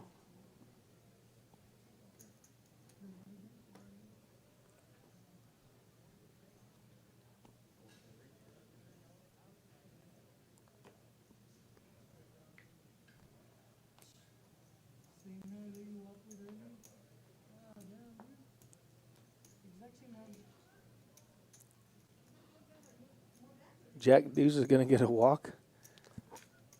Yeah, no one really taking an aggressive approach here. No. Like I said, it's going to be big hand over big hand the way the dynamics of these players are. And, the thing is, everyone's kind of hamstrung because Evan has such a commanding chip lead now. By default, it should be Evan taking the aggressive lead here, but he hasn't really shown, he hasn't really done that so far. So, these other guys, they want to just hang on because they're just trying the ladder. They're all kind of similar in chips. I think Beto's the guy most likely to absolutely open it up. Absolutely. And, try and be the aggressive one. If he can get a few more chips where he can bully him around, I think he definitely is the player that would have that in his arsenal. Yeah. We'll see a limp here from Daniel. We'll see if Evan starts to put on the heat a little bit. It looks like he is doing so, which I like a lot. This is what he should be doing.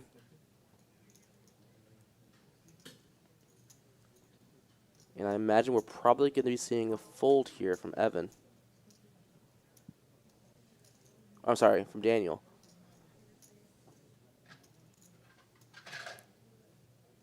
Yep. He's gonna be there playing. You go, Evan. There you go.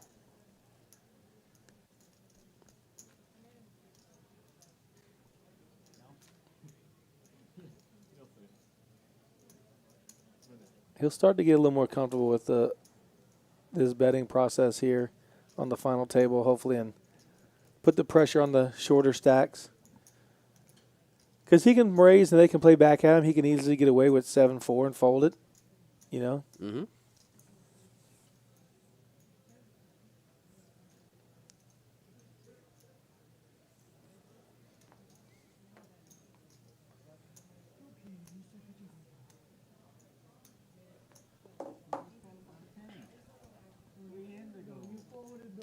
Chris with pocket sevens, and big blind's going to get a walk.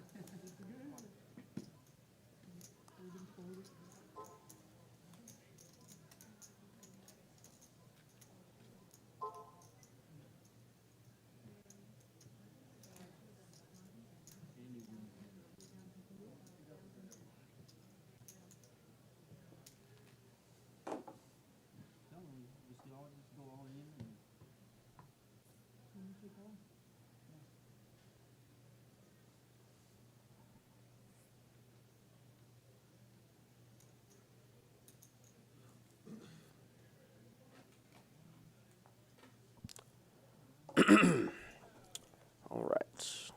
These hands are 6-3, 10-3, 8-4s. King 6. Chris shows a 10-3.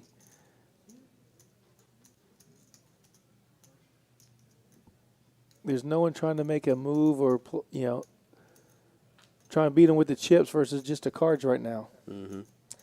And look at the pot before the cards are even out. 600,000. Every time you raise and everyone folds, you pick up, an extra like 10% of your chip stack if you're one of these three guys that aren't Evan.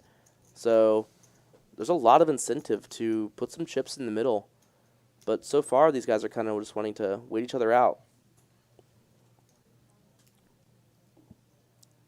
Yeah, but you go from 85 to 10,000. Is, are you really thinking about that right now? Or are you just only playing your cards as you see them?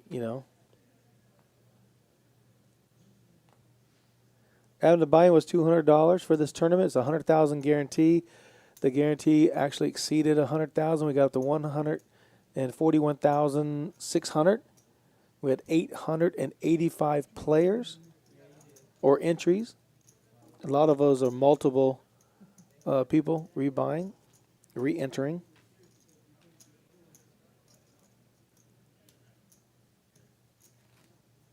Holly says she's starting to play again.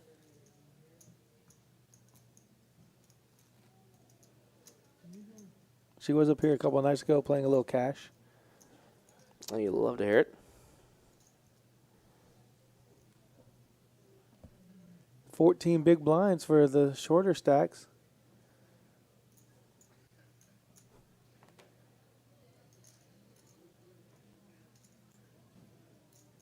I think Beto could open here with the king 7 suited.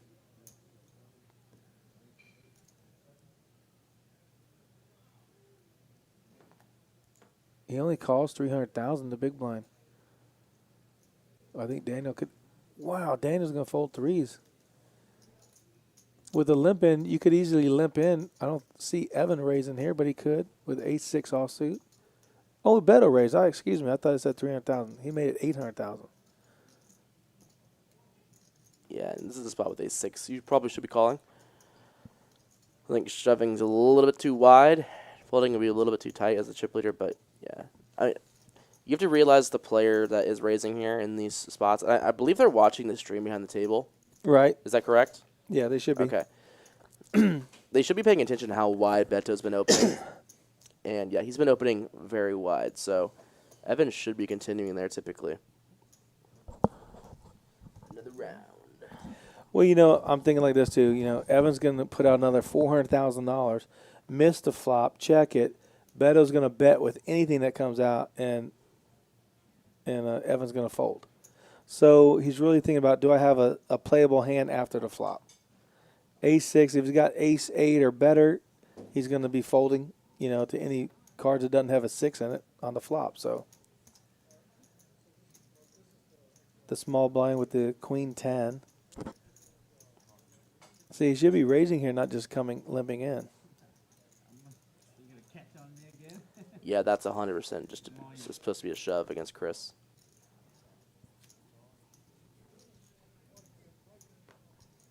And Chris just rips it. Wow, Chris rips it with the 8-3. He knows Evan won't call or doesn't have a strong enough hand. He's just limping in. Yeah, and that's kind of the problem. That's the dynamics he doesn't have right now. Evans doesn't have that, I should be raising here. They're treating Evan like he's the short stack. They're pushing him around. He should be the one pushing them around. Right, well, he's limping in with queen high, queen 10 instead of raising. Yeah, and they're kind of realizing that he's kind of playing exploitatively in a way where when he limps, they know that he's not going to call a shove. Right. Like 100% of the time. So you literally saw Chris pick up on that fact, and Chris said, well, it literally doesn't matter what my cards are because when he limps, 100% of the time he's going to be folding when I shove here. Right, he can't call. So he's never limping with a big pair, and he's never calling a shove.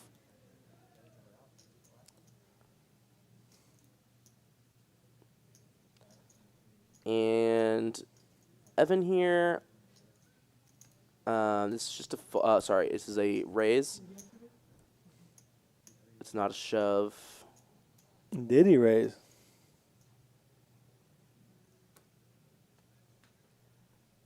I believe Beto was $7.5 million. He did raise. Good raise. There you go, Evan. You do that every hand. They're going to be folding a lot. And boom, just picks up 600,000.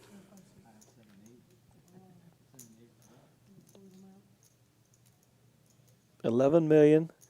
Beto has jumped into second with 7.2, and Chris and Daniel are both at 4, a little over 4, 4.1, 4.6.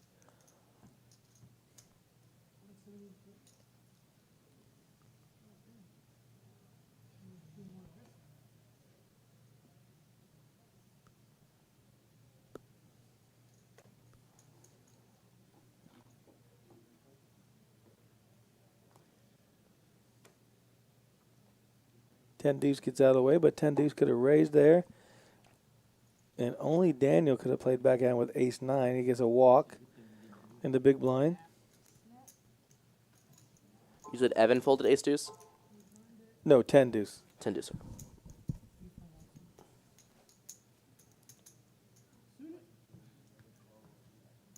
I mean, he was under the gun. He could have easily opened there and taken it all down.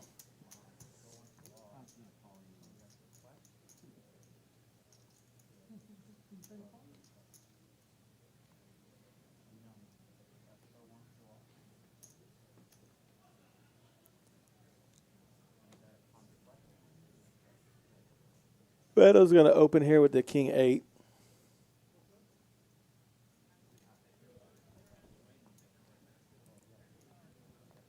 Throws out some $100,000 chips.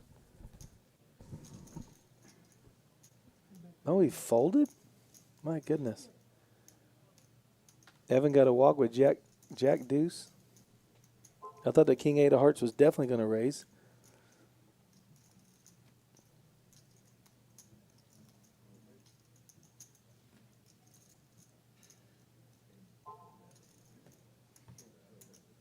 We're being streamed at a bar. Nice.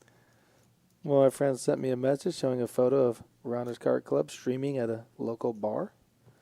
Very nice. Once you get Chaz on there, everybody wants to see him. They can't even see me, though. We need a booth cam.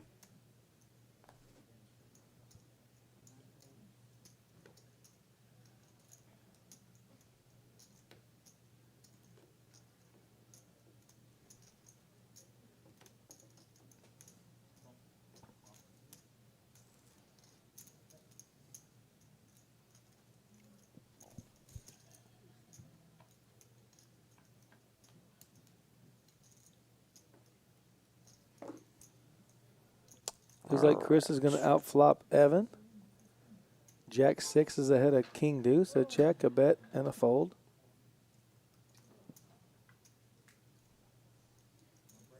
A little 400,000.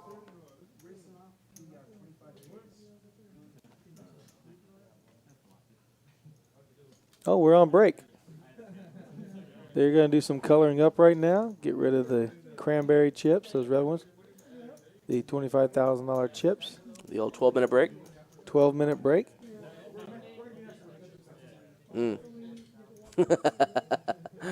What do we do with the commentary booth now with this 12-minute break? Well, we can go on break, or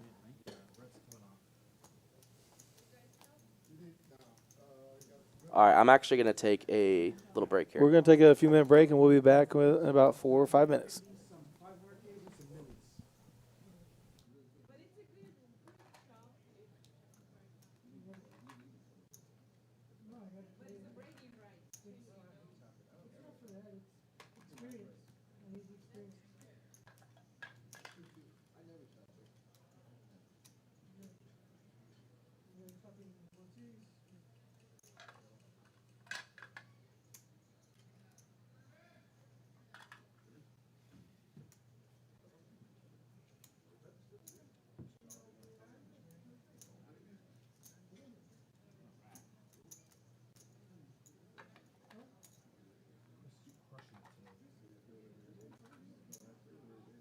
This is like a 15-hour session for him too, because he did the early morning flight, the last chance flight. And he's taking it all the way.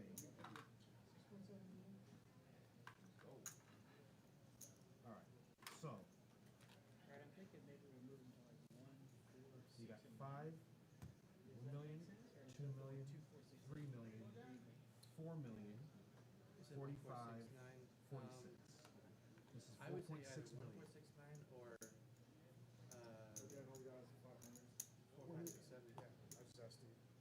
million. They don't want the millions? Yeah, in the middle. Unless okay, I mean, the two chips. Yeah, so one chip is enough. I think 1.69. Yeah, 1.69 is good. All right, so we're probably going to keep 9 and 9, move 76, move 64. All right. So if you want, just cooking. Yeah, what I would do is just set up a new spot. So 35, 40, 45, 46. 5, 10, 15, 20, 25, 30, 35, 40, 25, 46. What are you doing, kid?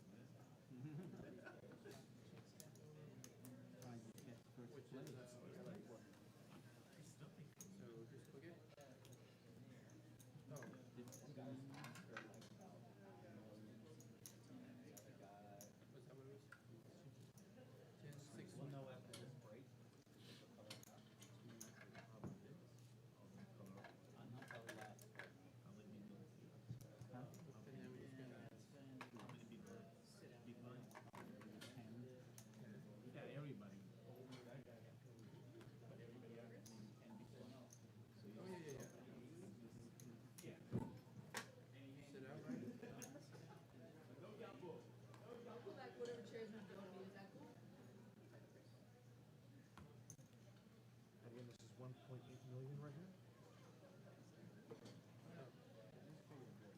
Yeah, it was like, I feel like it looks cleaner when there's less chairs. The live stream wise.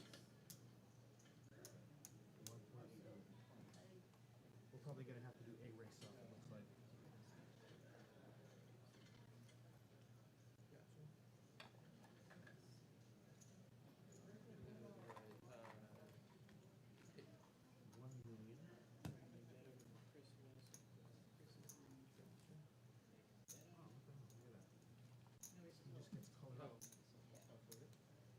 So you have 1, right, we have 1 million, 2, 3, 4 million. 1.4 million. Yeah, well, those, they get, it's rounded up, so.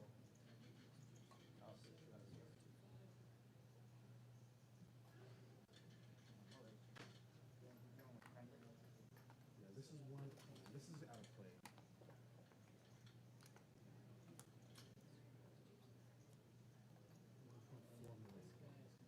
Goes over here. And then we're just gonna start. Right by the chip tags? Okay. So that's the. I'll start on this one here. Yeah, are you okay if we just move them over a little bit? We're just gonna spread them out. I have no problem with that. Let me just get this one. These are chips that are out of place, so. Let me just get out of the way there.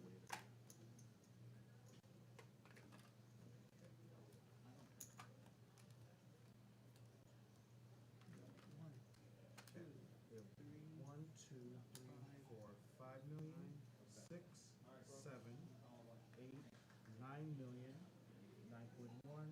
So Mike, tell me if I got it. 1, No, 1.2. Oh, look at this. 2, 3. He's got 3. 3,900,000.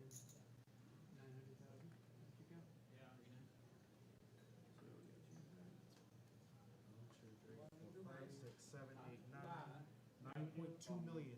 And we do have a race off to do. Yeah. No, do you? So this is 9.2 million coming off. I know. 1, 2, 3, 4, 5, 9.2.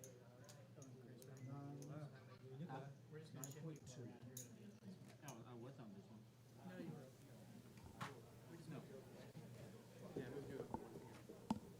All right, let's get it going. We got like 5 minutes left on our break, 5 minutes and 32 seconds. So let's give LaHood and Norton, our attorney, they're a PLLC, Professional Limited Liability Corporation attorneys, and also our Hazel Sky Smoke Shop. There's 8 locations in San Antonio and surrounding areas, and also one in Allen, Texas. So if you're in Allen, Texas, hit the vape shop, get anything you need over there that they supply.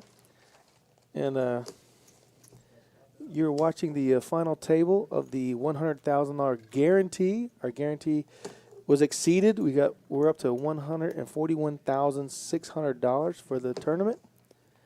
885 players. We're on the final 4.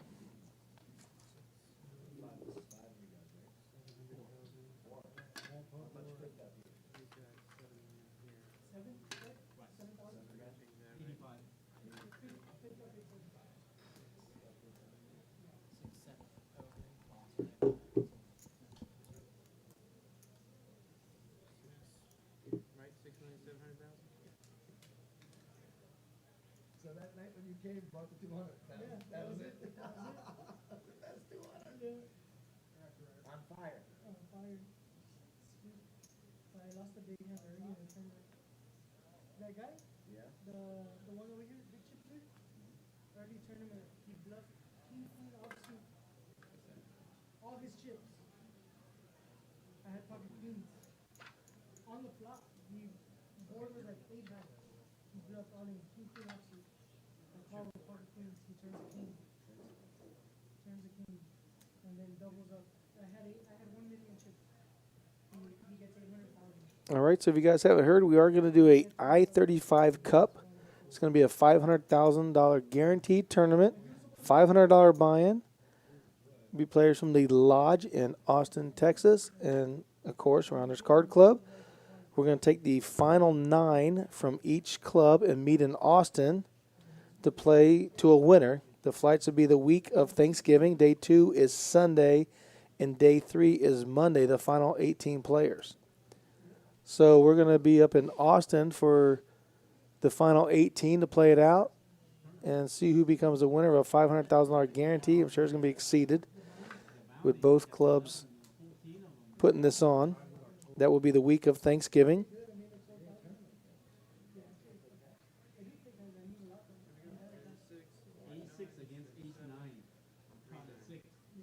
We are on break on the final table. We have a little over 2 minutes left.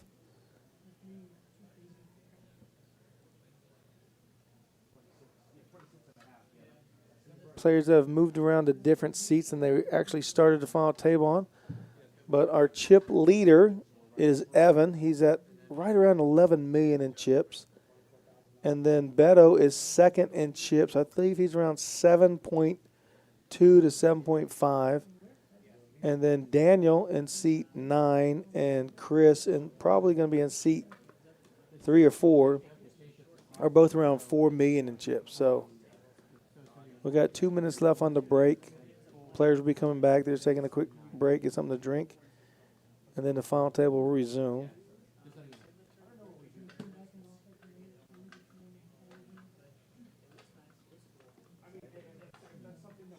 Our chip leader did come to the final table second in chips. Our chip leader, who was, my goodness, was Sean, was eliminated earlier, I think in 5th or 6th. Oh, he was eliminated in 6th place. Vu, one of our short stacks, came in. He was eliminated in 5th. And then we're in our final 4, so D, our only female on the final table, finished in 9th.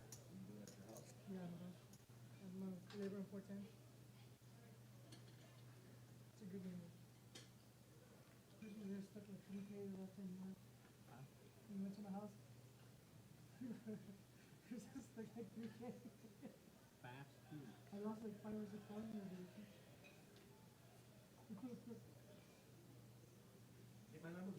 Yeah, we'll get to the other place to go.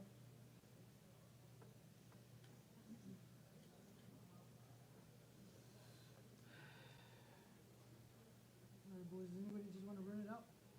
I'm going to take off. We'll get about 28 seconds left on the break. Get this final table going again. We're playing for first place money. First place was guaranteed $20,000. It's actually going to be $24,500 since we exceeded the guarantee. Second place will be getting $16,000. Third place will be getting $10,500, and fourth place will be getting $8,500. Next person eliminated gets $8,500 for a $200 investment.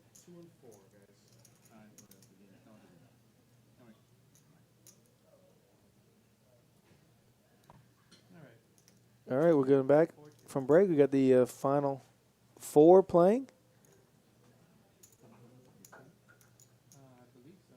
The blinds are going to be $200,000, $400,000 with a $200,000 ante.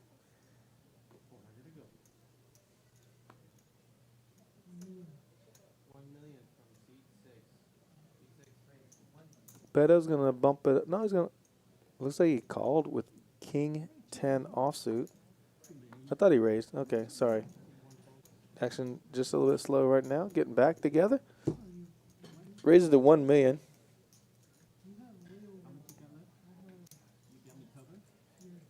Chris looks like he wants to call with the 9-8 of hearts. And he does call.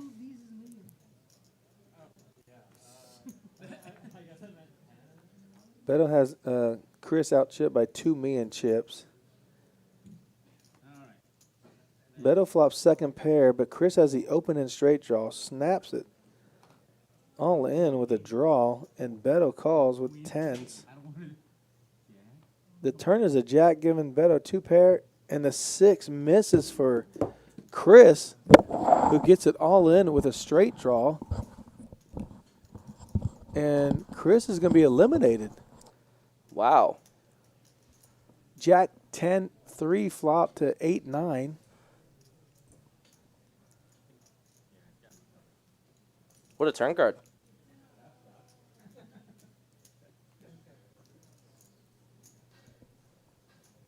Needed a queen or 7, and it doesn't get there. So Beto now gets up to 12 million in chips. He's a new chip leader. Just like that. Chris goes out in 4th, taking home $10,500. No, $8,500. Mm-hmm. $8,500. Third will take home $10,500. Second will get $16,000. And $24,500 for first place. Some big numbers. Yeah, they're moving into the real number now. I don't know about that, sir. Wow, I'm surprised Chris just ripped it there with open and straight draw. And Beto snap called. 9-4 for Evan in seat 1 now.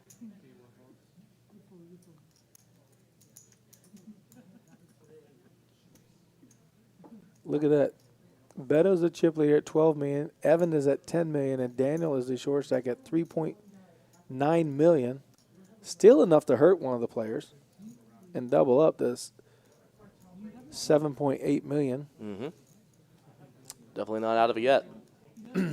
No, a double up's all he needs.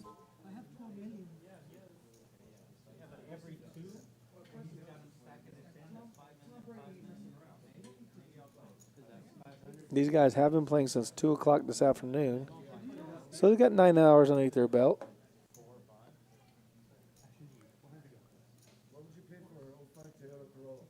It's a long day.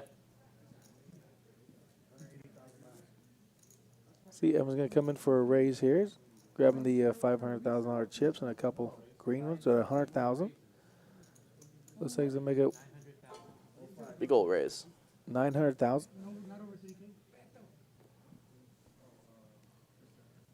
And fold for sure.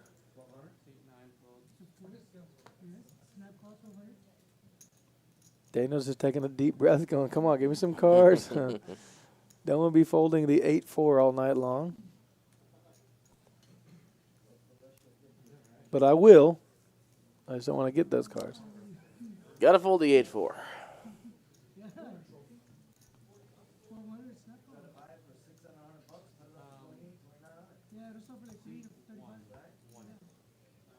Anything interesting in the chat? Let me see.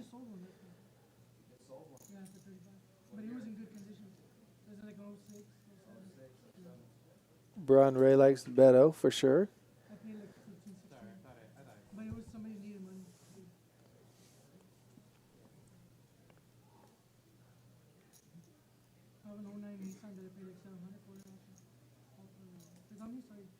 Yeah, all the draws don't always hit. You know, open and straight draw just doesn't get there every time.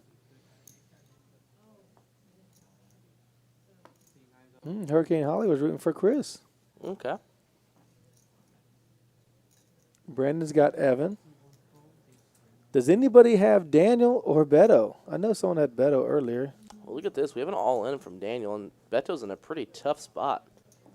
When we look at the exact equities, he's actually getting the right odds to call, but... He does call. He called. Here we go. King Jack versus 10-9. We could be heads up if Beto wins this pot. Or Daniel's going to love a double up.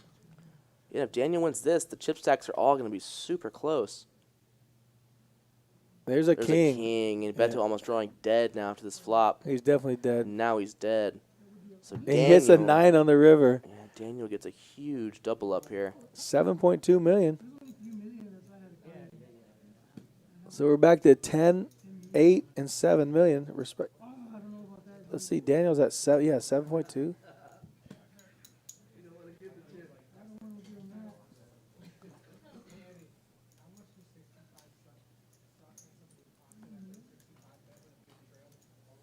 Well, Beto did have 600,000 invested in that hand with the big blind and the ante. Mm-hmm. Or was he under the gun? No, he was the button. I thought he was the button. He had raised, and Daniel 3-bet shoved. and it was about 2.3 to win 4.9, I believe, was the odds. So the math worked out just enough for Beto to call there. Yeah, he can eliminate him. He can't get eliminated, so he still has a lot of chips. Now he's got 600,000 invested in his hand. Oh, Daniel wakes up with queens. And he just bets the 1.5 million. That's a large raise. Yeah, it's hard to get 10-3 and 8-6 offsuit to be calling you with queens. And look at this, a huge donation. Get out of town. From DQ. DQ, what's happening? Thank you for checking in on us tonight. Says, congrats, Rounders, on a very successful tournament. Chaz, we will see you on stream at Rounders this Friday at 5 o'clock. We are streaming DQ's. What do you guys play? 5-5? So we have a big game that we play every Friday here at Rounders. It is now a 5-5 game, but it's uncapped, and we buy in for a lot of money. A lot of money will be on the table. That's happening this Friday, 5 o'clock Central, on Rounders Live. Got to be there. It's going to be a ton of action, and we always have a ton of fun. Roughly 8:30, 9 o'clock. We're going about 3.5 to 4 hours, possibly. Yep, so that'll be great. I'm looking forward to it. It'll be the first time we've streamed DQ's game. We've kind of talked about it in the past for a while now, and it's finally happening, so it's going to be a lot of fun. Yeah, thanks to DQ for making it happen. We asked him, and he made sure everybody was cool with it. So it looks like it's going to kick off, and should be a great night. It's our first Friday night stream. Mm-hmm. It'll be awesome. Yeah, for sure. Impressive leg cross here from the man in the background. He's getting comfortable. He really is. And this is turning out to be a pretty interesting hand, actually. I thought he had a broken leg from it. Yeah, that looks rough. Is that comfortable? It is if you can do it. I guess.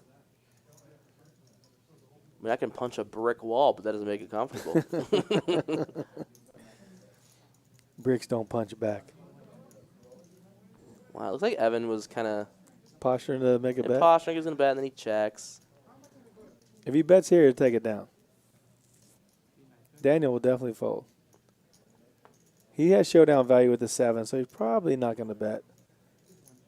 Yeah, he's going to check and see the 8's better than a 7. Boom. And they both had hearts, so luckily he didn't get hearts involved. And just like that, the chip stacks are almost completely even now. My goodness. Daniel is at 3.3. Doubles through Beto. Now takes it out another pot with Evan. And they're all right there at 997. Now they got enough chips to cripple each other, knock each other out. So chips are moving around the table now. We're seeing a lot more raising now and not as much limping from the small blind. So that bodes well for the action we're going to see in the game. And Beto ace-king here on the button. Obviously, we will be seeing a raise.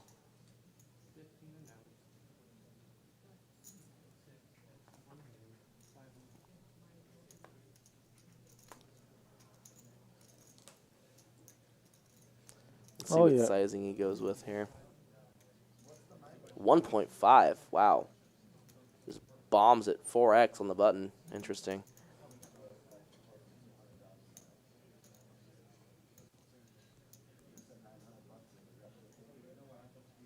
Brandon's got to go, Evan, go. Rooting for his buddy. Evan's played very well tonight, getting all the way to the final table. Second in chips. Now he's hovering around, tied for first or right around first by a little bit.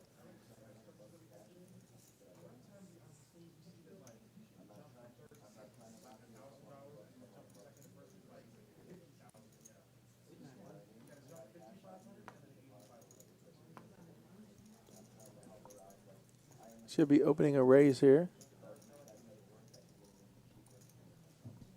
No.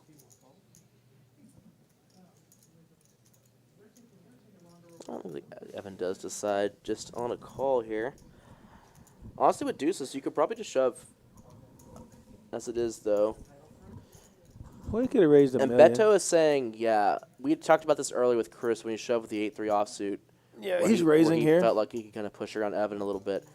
Beto is seeing Evan limp and is thinking along the same lines.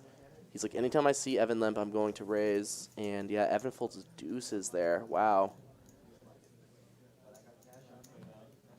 That's why he has to come in raising and make Beto just call as a blocker bet, if anything. Yeah. Because he's never going to re-raise there with 10-8 or 8-6, whatever he might have had.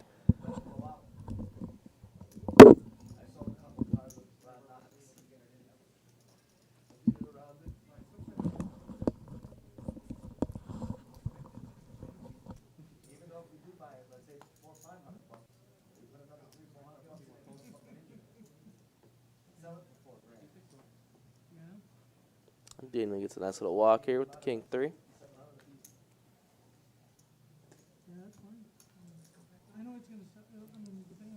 That's pretty even. 8.5, 8.5, 9.1. Mm-hmm. Look at Daniel, the chip leader. Daniel, he's doing it.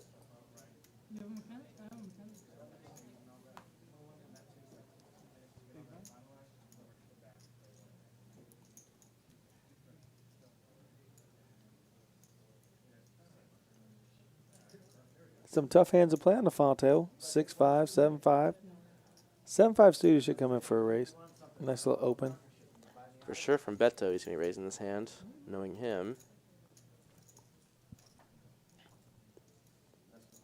What? Throws it quickly into the muck. He must have heard us 30 minutes ago. And look. I'm very surprised that he folded that. Evan got a walk. Look at that. Everybody is dead even. Yeah, I wonder if crazy. they know what a ICM chop. Well, they're all dead even. If they were to just chop up the 24. I mean, they'd all get 10. basically 17, 16-5 or Yeah, 17, yeah. somewhere in there. Second place money for everybody. 85, 25, 4, 33, 10, 43 divided by. Was it 43 divided by 3? So that would be what? Yeah, 24, 34. 12-3. Is that right? No, you got 50,000. right. You got 50,000. 24,000 plus 16. Plus 10. 24 Okay, I and have 16 is that 40. Plus 10 is 50. It's 43. 43 plus. What's There's second place? Right there, 51,000. 53. Yeah, 53,000 total. Huh? 51,000. 51,000 My total? math is Okay. better. Come on. It is, yeah. 51,000. So it'd be 17,000 each if they chopped right now. Yeah. Not a bad little payday. Everybody gets over second place money.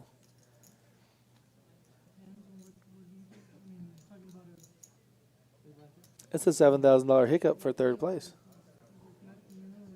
$6,500 advance.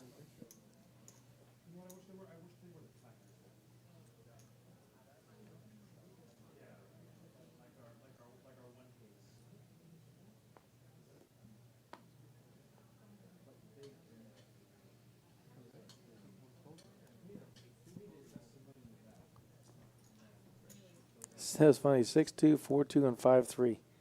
Yeah, there hasn't been a lot of like big hands so far. Not a lot of cooler situations. I mean, we saw like ace queen versus kings. I mean, we saw like sevens versus threes, Right. aces versus ace queen, but not a lot of those types of hands so far. Typically, you see some more. You know, like King coin 9, flip, big King 9 hands. suited, Queen Jack suited. Yeah, like ace king versus random hand, random pocket pair type stuff. We haven't really seen that so far tonight. There we go, the 9 deuce. Someone has a 7-3, right? Wow.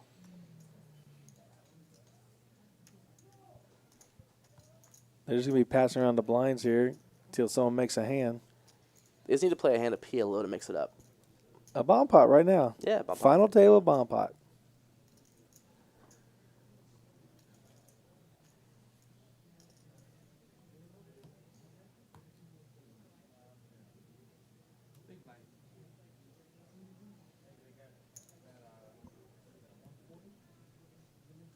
If you guys out there watching, make sure you hit that like button for us. It definitely helps us out. We appreciate it. Like.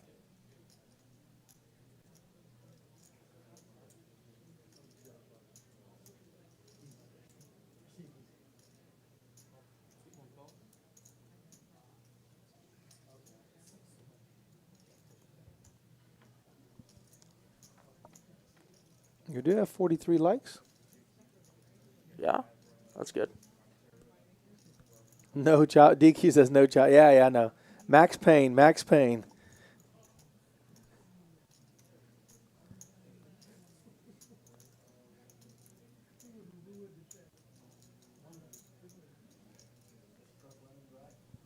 So Evan limp here with the ace-8 suited. Pretty interesting.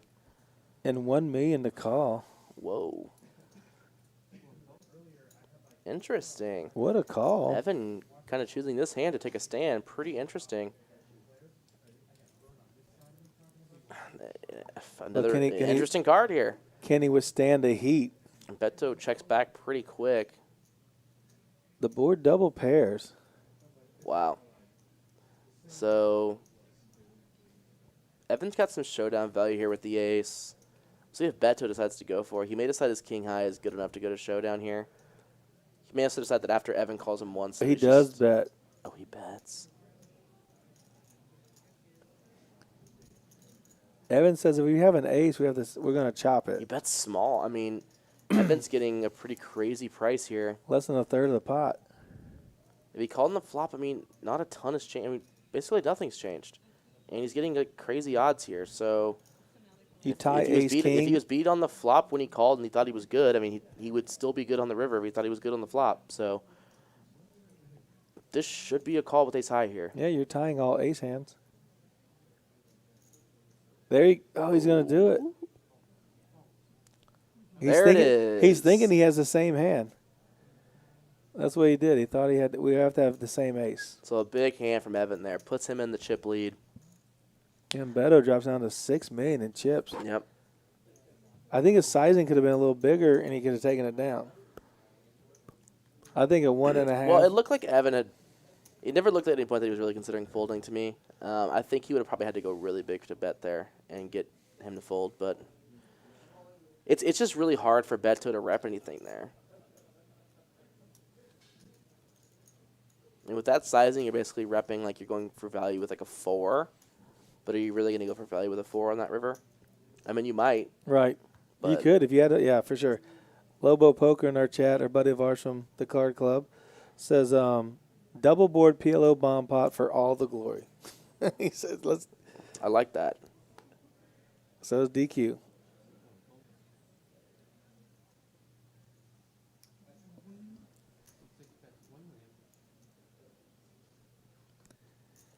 DQ, what do you reference to? We start at 10 a.m.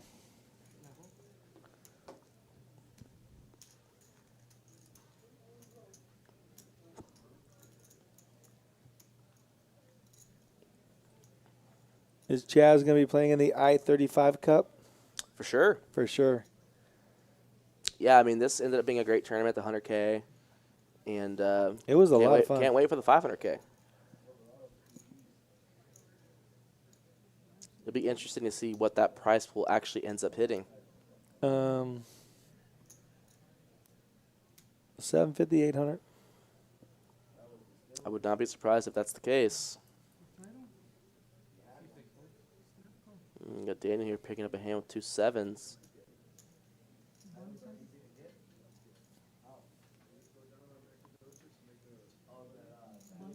You're talking about a large pool. Be a lot of players in that thing. Queen 8 versus pocket 7s, 11 million versus 8.3. Queen high is going to let it go. Daniel's playing good. Making the right plays at the right time. Yeah, Daniel kind of low-key has been playing pretty well. He ended up making, think back to that jacks and 8s and ace-queen hand. He had ace-queen. Ends up making a nice fold with the ace-queen pre-flop. He's done well. Yeah, and then when Jared jams with ace-queen and Vu folded the 8s and he wakes up with aces. That was a sick one. Yeah. You know, actually thinking back to the hand, Vu had called there. And let's just say that Daniel doesn't have aces and no one calls behind. Vu would have ended up winning that hand against Jared's ace-queen. And, yeah, so kind of interesting to... It's just, there's so many little moments in a tournament that if you play them like a little bit differently, it changes the course of the tournament. It's kind of funny how that works out. Right. But like you were saying earlier, is like he knows there's two other players behind him that could wake up with a better hand. Right. And why does he want to try and beat two players versus one? Evan again outflops Beto. He's going to lead out this time with second best pair. Just 500,000. Yeah, and Evan's starting to limp some pretty strong hands here in the small blind versus Beto. Be kind of interesting to see him put to the test from one of these hands and kind of see what his decision or what his plan is against Beto's aggression. Because typically with the limping strategy, you want to have some hands that you are, for example, limp re-raising, some hands that you're limp calling, obviously limp folding. Be interesting with these hands when he had, for example, ace-8 of spades, if Beto had re-raised, what he would have done in that situation if he would have, for example, shoved all in. So yeah, it's kind of something to watch. See what his limping strategy is exactly. And if he has a raising strategy, if he, for example, is limping like 90% of his hands but only raising premiums, it's going to be pretty easy for his opponents to play against that. Thank you. You sound like I'm an open book when I play. Only raising with premiums.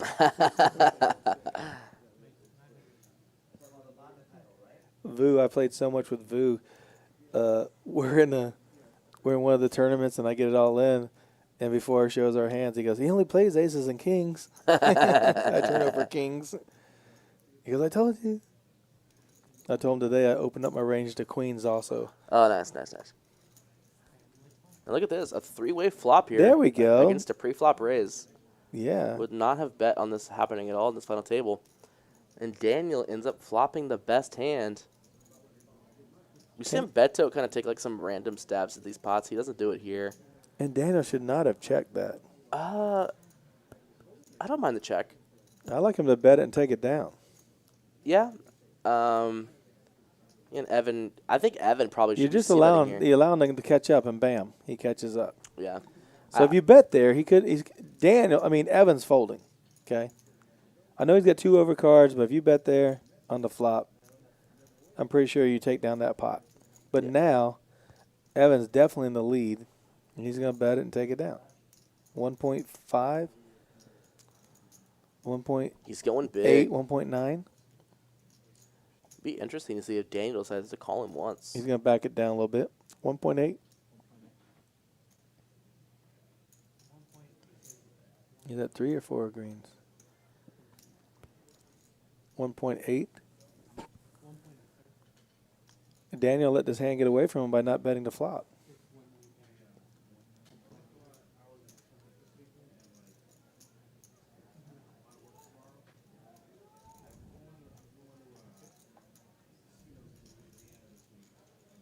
There you go. Evan's going to take it down.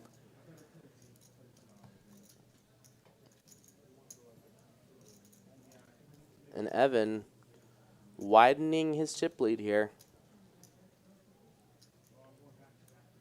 Beto starting to get pretty short stacked down to 12 big blinds. Yeah, he's going to make a move here pretty soon with a king-queen offsuit. That's his hand. It is. I'll tell you, these guys have a rhythm to how they play. Their system in their head is how they do it. There it is. Oh, look at this. Pocket Interesting. eights. He's got 5.1. Daniel's got the Beto. Yes. Daniel's going to fold, though. I'm sure the raise is out there from Beto. The 1.1 million, so king, queen. Ooh, all in. I was going to Oh, say, he I ripped like it. an all in from king, queen here. What is Evan going to do with ace-10? Evan's going to fold. It's kind of a posture. It's a slam dunk fold. And then Beto here. Is calling. Yeah, I think Beto probably is going to end up calling here. Wow, he folds. Ooh. Wow, Daniel flexing on him right now. Wow, what a great bet. Yeah, and that's why like aggression is super important. You know, you get to take down these pots where, for example, he flats there out of position with king queen. He can't call any bet If he doesn't hit it. He has to like check fold a lot of flops. Yes, and then absolutely. Being aggressive there, he ends up taking down a really big pot. I mean, he makes almost 2 million chips off of that shove right there. So, great play from Daniel, getting it all in there with the king queen. And, you know, I don't hate Beto's fold. It's when you are the shortest chip stack, you should be thinking about like what like the best like plus chip EV situation is. And I think in that situation, you probably should be calling, but also like staying in the tournament has a lot of value as well, especially when there's a lot of spots for you to pick up chips because people are playing a little bit more passive. Yeah, you got a $5,000 jump here. Well, Beto's not folding. I don't care. The board's paired. If there's a bet, he's calling. If he's not, he's going to be betting.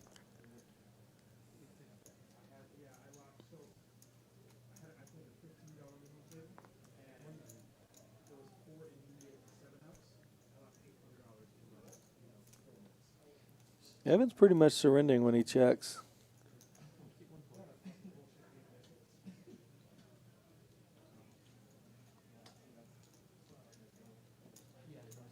$12 million for Evan, 9.5 for Daniel after that great shove with king queen against eights.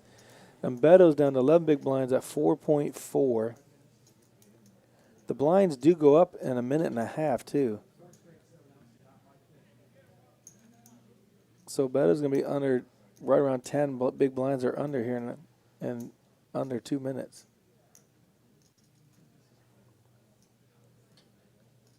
The blind's going to be 3-6-3. You can lose $1 million every big blind.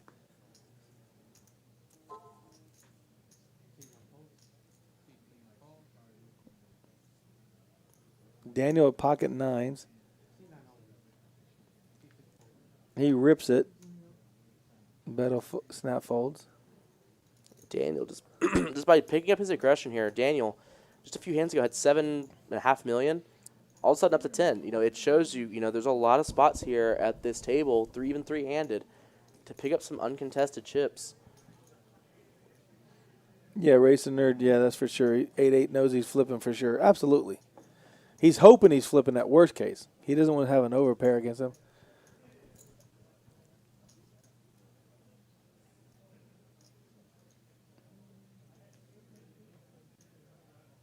Uh-oh. If Beto gets out of line with queen deuce.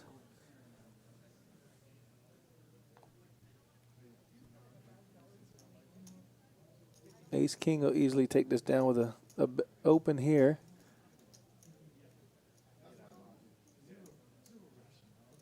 Raise coming in. Yeah.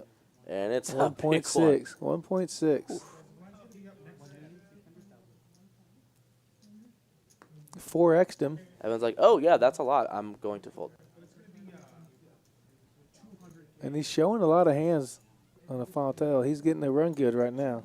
Mm-hmm. He's going to be the chip leader here in another big blind.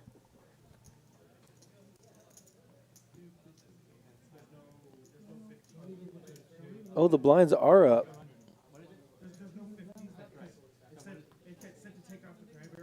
Are we at? We should be 500,000. Okay. Is it 225? Yeah, it looks like 225. Oh wow. I thought it was gonna be 3-6. I don't know why I thought 225 was even out there.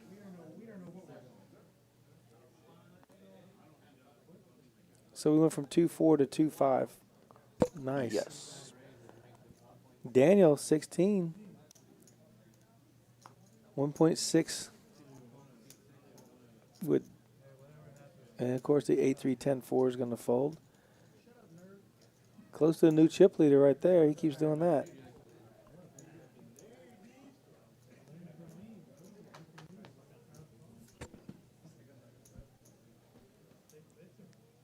If Daniel keeps raising 1.6, they're going to keep folding. They don't wake up with at least a medium ace or better, or anything over pocket eights.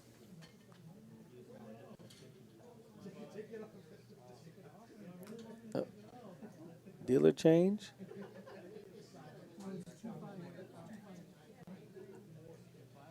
Honestly, wasn't sure they changed the decks every time the dealer came in. I thought they might have used the same deck, just switched dealers.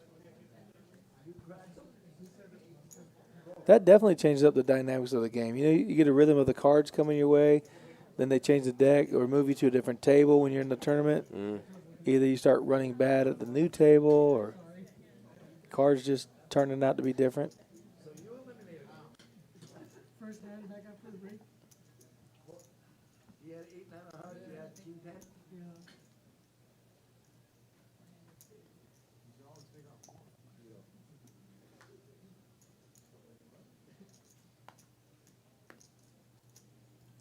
Ace Deuce should come in for an open here. Try the 1.6. You know Daniel set the standard for you. Oh, he's doing the 1.1?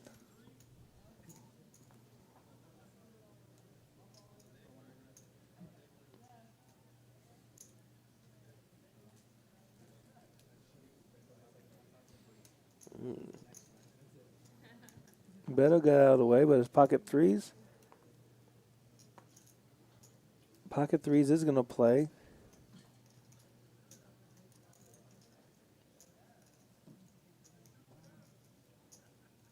I see check, check. Of course. Any card. Now, Daniel can get counterfeit with a 9 or an 8. But he's going to bet and take us down. That's big, too. Yeah, 1.8. When Daniel bets, he don't mess around.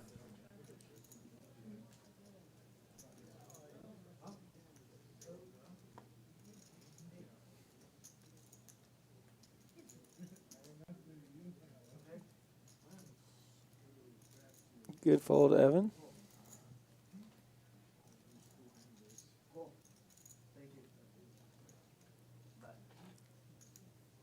Chip leader, Daniel, 13 million. Evan sitting on 10, and we believe Beto is right around 3, maybe 3.5 million. Look at that. Daniel, now the chip leader. Oh, just on there, just barely over 3. 6 big blinds for Beto. He's got to make a move here and double up. And Daniel, basically, without showdown over the past 20 minutes, has doubled up. You know, he had 7 million. He has 13 million now. And it's basically just from being aggressive. Beto's going to be jamming. Yep. Daniel's out of the way, but what does Jack 6 is going to fold as well? So he's going to pick up almost $1 million in chips right there.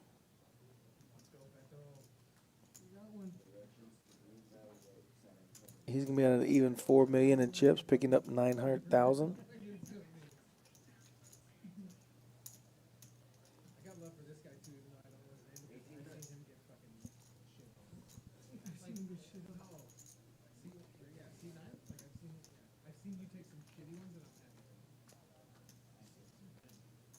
The Lodge in Austin, Texas, and Rounders Card Club in San Antonio, Texas, is going to do the I-35 Cup. $500 buy-in, $500,000 guarantee. Thanksgiving weekend. Gosh. Basically a month away. Yeah. It's going to be great. When is Thanksgiving weekend this year? The same as every year, Thanksgiving weekend. It's different every year, is it not? It's basically like the same. Exact date? The third Thursday of every month, the 25th, something like that. It's always different every year, though, isn't it? I don't know. I don't have Thanksgiving. I'm pretty sure Thanksgiving falls on a different day every year. I eat stuffing every day, so I was like, I don't even have Thanksgiving. It doesn't, like Easter also. Use a different date every year, right? It's like Easter. Okay, I'll take your word for that. I think I'm right about that. You're right about a lot of things. Thanksgiving is Thursday the 25th. The 25th. So it's that weekend. Yes, the weekend of the 25th. So which is the 22nd through the 29th, because the 29th is day 3. So they're doing the 22nd through the 29th as the date. Well, that's the week of Thanksgiving. A bunch of day ones. There's got to be a bunch of day ones for a $500,000 guarantee in 2 cities. Mm-hmm. Makes sense. What they asked me to do is drive to Austin and collect the buy-ins and then come to Rounders and collect the buy-ins. So I'll be holding all the buy-ins for the tournament. Really? Yeah, in my pocket. Sick. Yeah. I just hope I don't get a lot of 20s. Yeah, that would be rough to carry around. Yeah, I'll walk with a limp. So you'll buy in with like 5s and 10s. Yeah, be dragging.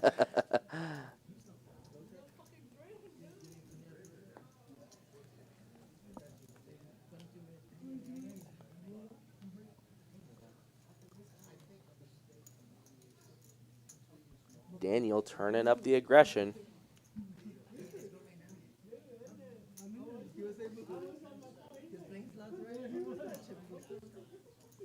Has half the chips in play now.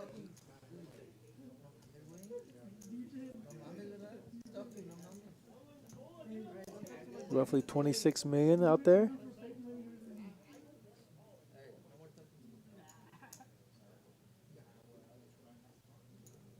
Let's see if the button open up 7-3. Ah, he won't do it. 7-3 opens up on the button. He's taking it down. You got 8-5 and Queen 8.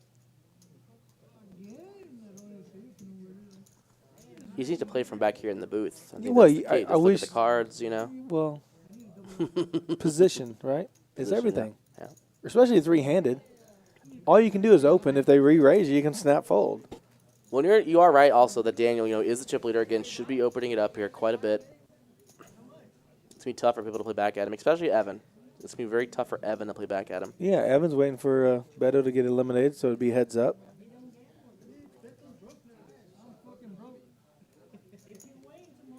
Now, I'm not sure how the ICM would work. Let's say they did an ICM chop right now with 3 players.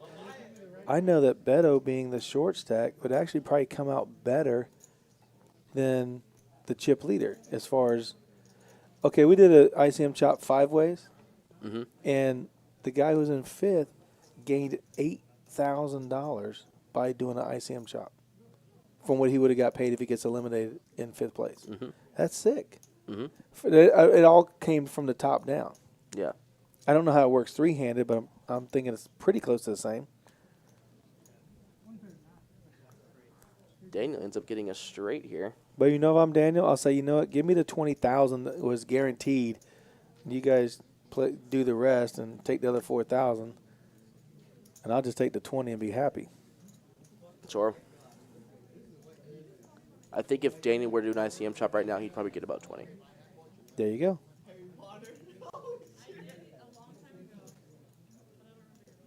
And it's going to benefit Beto, who's going to get 10, so he's probably going to get about 14. Mm-hmm.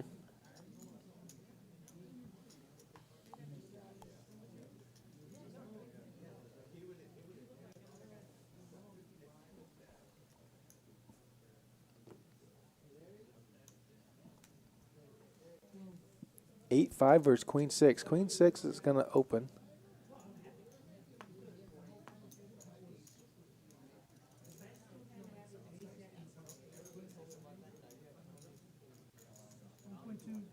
The crowd's getting restless in the background. They are. They're forming.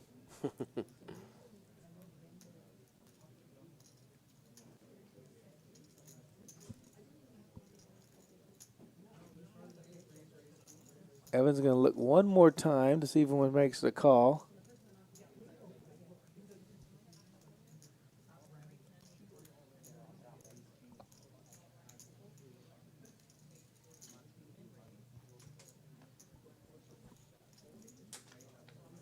Queen 6 versus the Hazel Sky mystery hand.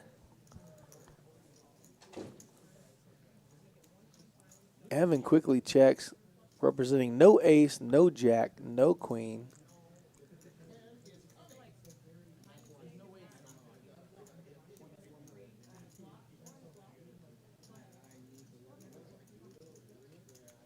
Beto probably put out a bet of 1.4. Evan's going to get out of the way. Evan's down to 7 million. He's lost 3 or 4 million. Yeah, it's a big pop for Beto. You know, he gets a little bit closer to Evan. Yeah, 6 and 7, and so Daniel does have half the chips in play. He's still sitting around 13 million. He didn't get all those chips by being a bully. He's been playing very solid, but I wonder if he can turn it around and be a little bully on the button here and there. Ooh, ace 8 he's raising. He's going to definitely open here. For sure. Oh, 1.5. The blinds are 200,000, 500,000 with a $200,000 ante.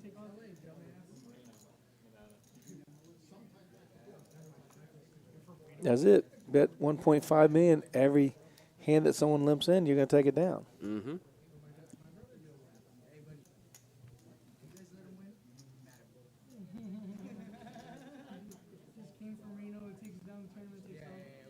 Do as I say, not as I do.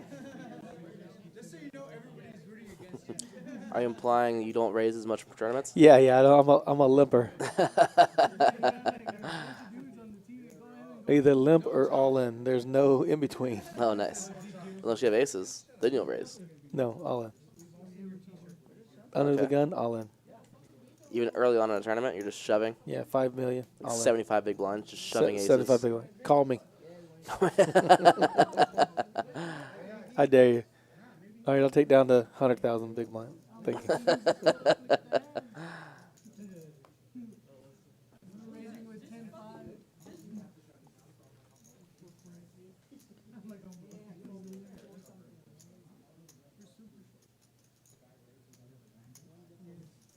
So you guys got any players we should, other than you and DQ?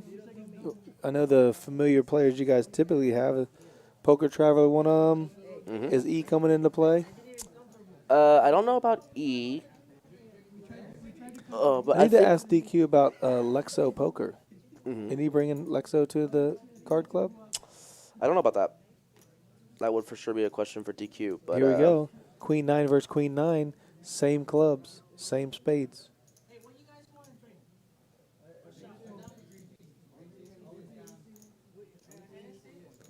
Let's see. Beto's going to raise with his Queen 9.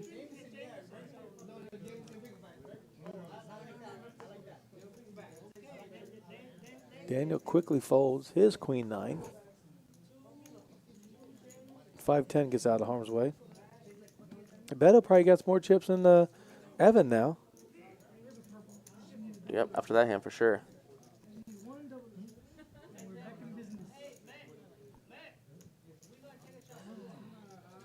He just picked up 900,000. So they might be exactly the same. Oh, Evan actually still has a little bit of a lead on him. I don't think they added that 900,000, did they? I must have missed it. 12 big blinds, 14 big blinds, and 27 big blinds. Mm-hmm.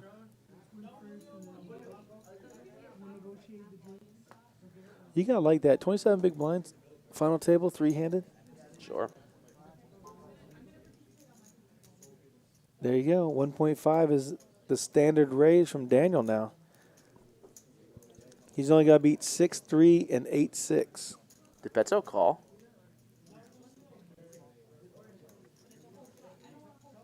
He did. He wants to play it. He's got hearts and straight draws. He's thinking if he hits a 6, he could be golden. Ooh, he hits the 8. He hits the 8 and jams. Jams, wow. He's going to take it down. Daniel cannot call. He missed everything. He takes his stand here at the 8-6. And Daniel, for sure, will be folding. Let's fucking go. Let's fucking go. There you go.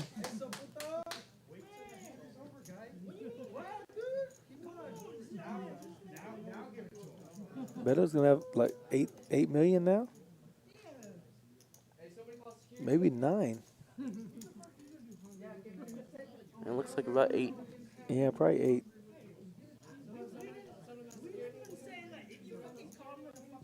Good little pop for him there.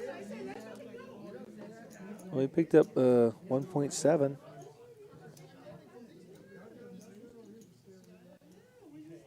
Tracker's a little behind. 7.9. I call that 8.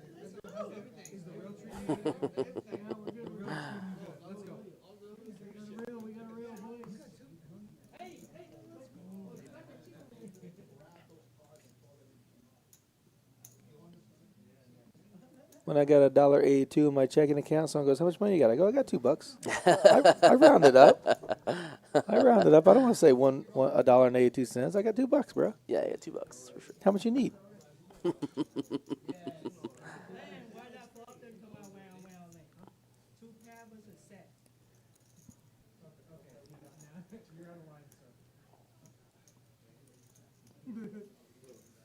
Both these guys flop a pair here. But the check folds.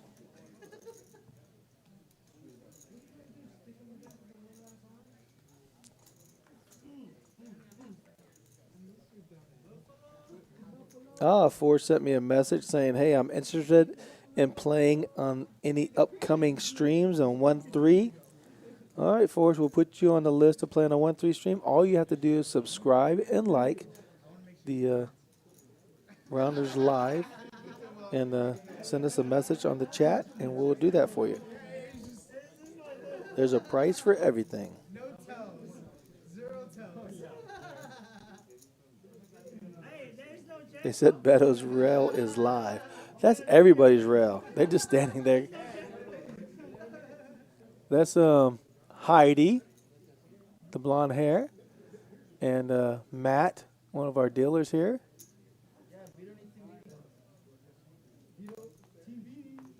Having some adult beverages at the Rail Bar and Grill. And there's Dan's big head. Oh, look at Beto. Can't get any action with aces against 7 deuce. He even does the 1.5 standard bet that Daniel started. Seems to be pretty successful. Bet 1.5, everybody folds. Look, Evan, who's been our chip leader most of the night after Sean got eliminated, is now the short stack at 6.2.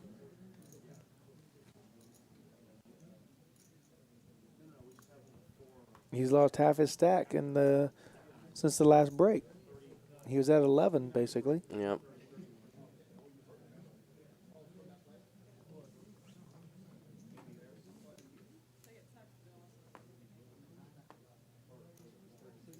See if he picks up a hand here he can shove with. Looks like the answer is no. Walk it out, sir. Walk it out. Let's go. Racer Nerd, you can let our buddy Nick know that I did pick up the felt for him, so I'll be getting that out shortly this week sometime.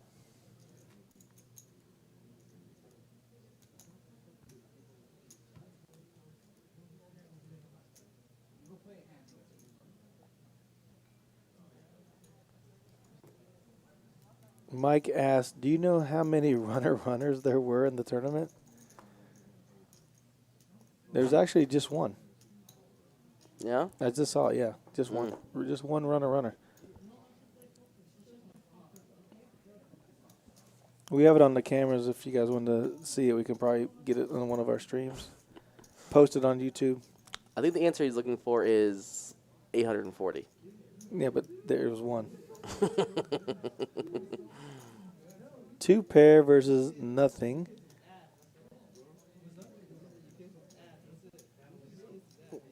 He can't bet 100K. He has to bet 500K minimum.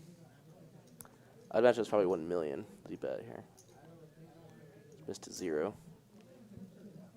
There we go. Auto correct. And a quick raise and a fold.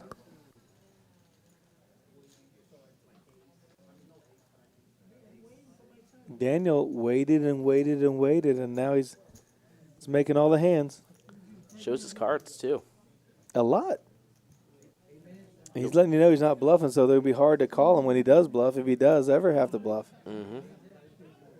He hasn't had to bluff because he's had the best hand every time.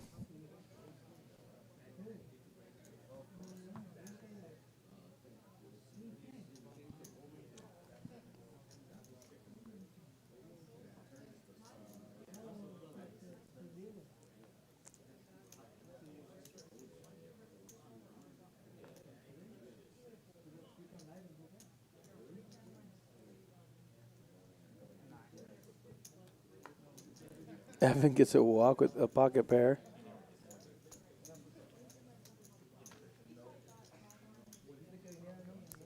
Evan's down to 6.2. Daniel's still staying exactly at 13 million. And Beto's 800,000 better than Evan.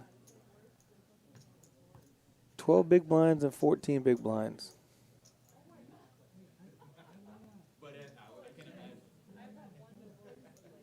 This could be interesting. I see a raise coming out of Daniel for 1.5. The standard. Just going to grab 3 chips. Here you'd like to see Evan rip it, right?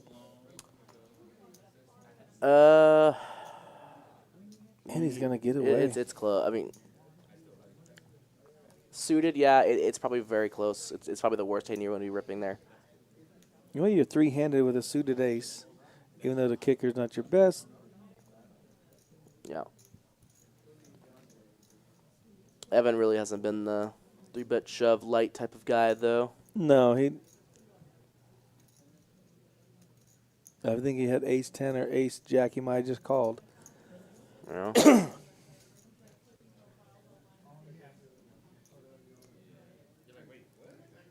Daniel's up to 14 million. Half the chips in play are in his stack.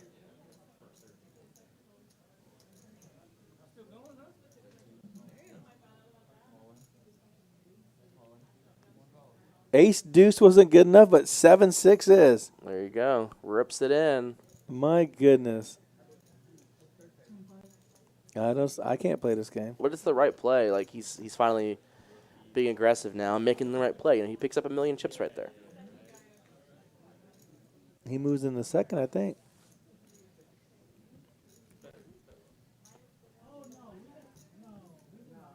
The blinds are 200,000, 500,000 with a $500 or $200,000 ante.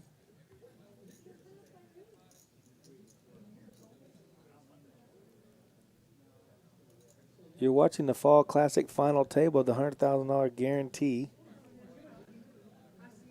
We exceeded the guarantee. We're up to 141,800, 600 total prize.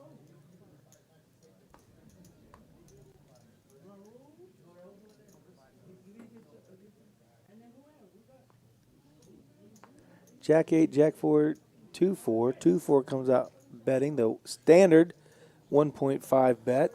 It's a big old raise. It's just 3x. 3x. It is 3x, but I think here you want to be making it a flat 2x. That should be the standard open. It's just the stacks are too shallow for it to make a difference between 2 and 3. And you know the difference for the raiser is that when people do re-raise you and you fold, you don't lose as many chips, and you're basically getting your opponents to play the same hands anyway. So I think it's better to make it 2x. The rail wants to get some camera time. See, I want to know if Evan plays this hand like Chris would play it. 5-3 suited, that's the hand he raised with. But Evan says I don't have value with that.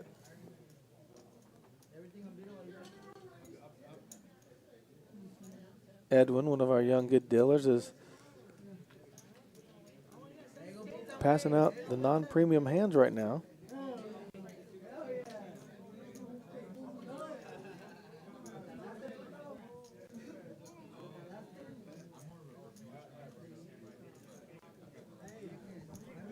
Looks like it's going to be a while for these guys to get a little aggressive. Start getting it all in with ace-king versus jacks, right? Hard to do it with queen 7, king 5. King 5 is actually close to a shove here, but it's not. The king 9 offsuit is probably the bottom where you should be shoving. And he would have woke up. And king 9 would have never called anyways. I don't believe Daniel in that position could call an all-in. No, he wouldn't have called. But again, it's he doesn't know what they have, so. Sure.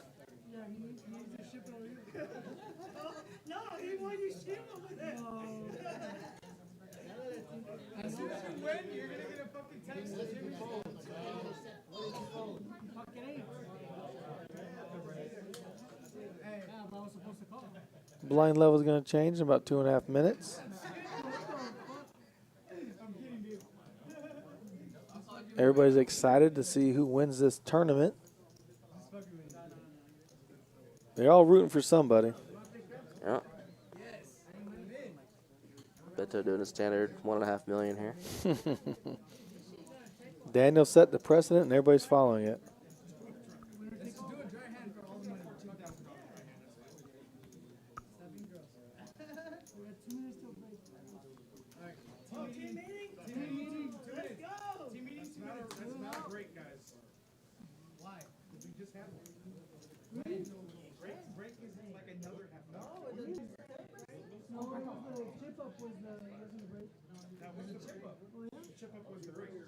Well, I'm just following the clock. Clock says it's a fucking break. Yeah, that's lying to you. It's lying to you. Next break is 1 minute. That's lying to you. The clock is lying to All right, guys, let's get some hands. Oh, there we go. A little better than 8 4s and 9 2s.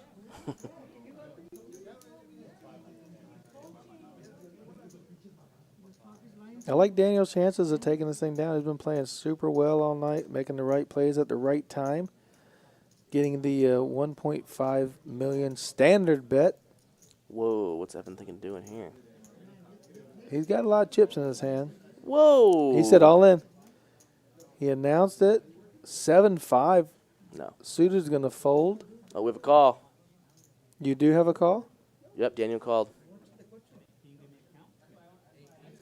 It's for half his I thought stack. so. I guess he hasn't officially called yet. It's for half his stack.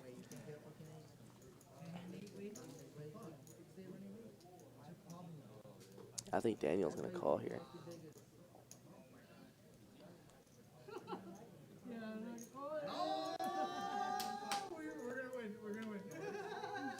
Is he counting his chips or seeing what he's got to put out there? Let's see. 5.3 million all in. Only 3.8 to call. He still has 7 million. If he calls and loses, Evan's going to double up to 10.6.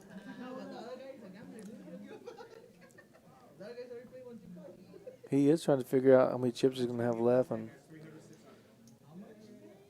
if he's up against ace, king, ace, queen, he's pretty thin. But he's got, if he's trying to beat 7s or 4s or 5s, it's a.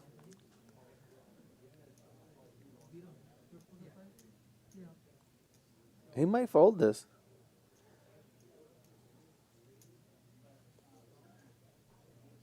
He's thinking about it real hard.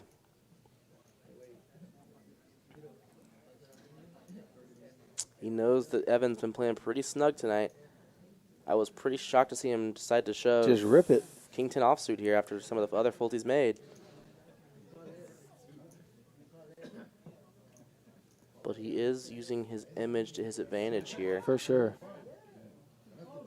Oh, and the call. Yeah, there's a call. It's a big Beto's loving it.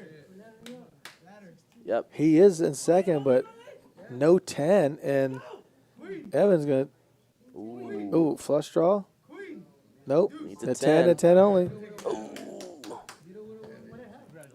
And just like that, Evan has been eliminated. In third place for $10,500. And we are heads up. $24,000 on the line. Check this out. Daniel started the final table at 2.8, and Beto had 2.0. So only 800,000 separate them from. And look at this. 16,000 guaranteed for both, but $24,500 guaranteed for first place. Oh my goodness. We're about to come down to a winner. Heads up.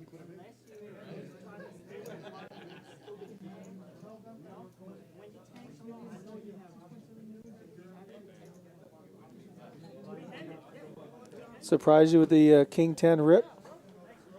Yeah, very surprised. Not that it's a bad play or anything. It's just he hasn't been playing like that all night, and he kind of chose that hand to take a stand with. It's interesting. But are you surprised that a king-queen offsuit can call a raise of 4x? He needed about 35% equity to be making the call there.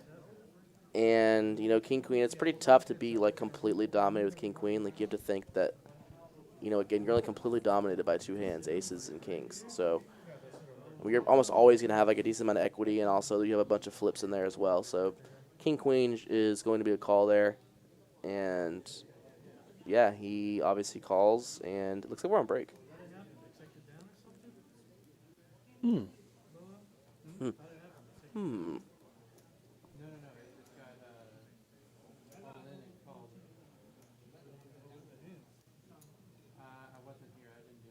Okay.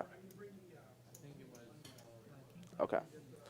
So we're getting word now that they end up, they're just verifying the chip counts right now. It won't be a long break, only a few minutes. And they're going to move on each side of the table, so they're going to be sitting like 2 and 7 possibly in the seats. So they're across from each other. And we also have word that the players did discuss a deal, but there is not a deal. These guys are playing for all the money. Well, how do you do a deal when someone is sitting on 18 million and you have 6 million? You got 3-1, right? There's $40,000 out there. So how does a chip leader give up any cash when you got a 3-1 chip lead? If you're going to talk about a deal, right? How do you talk about it? Why would I even consider a deal? I know things can change very quickly, but if I got 3-1 chip lead, why would I want to give up even a few $1,000s? Sure. I mean, just quite simply is that, you know, you're taking the variance at it completely. You're turning your chip lead into actual dollars at that time. Because obviously you're not guaranteed first. Well, it's an $8,000 hiccup, too. Like I say, if you start running bad all of a sudden, you're going to – so would you give up maybe $2,000, give the guy $18,000, and you take $22,000 and call it a night? Look at this. We actually have the actual money coming onto the table here. Oh, yeah. Those are bricks.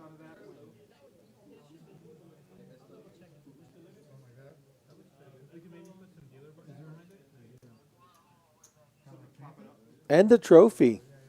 Love that. Looks like Steve and Eddie taking care of these guys. I put a stack of, well, it wasn't a stack of brick out there one time, and they said they don't consider that a brick. Was it all ones? It was just one $100 bill. I said, that's a brick. That's all I got. That's my brick. They said, well, it's not technically a brick. I was like, come on.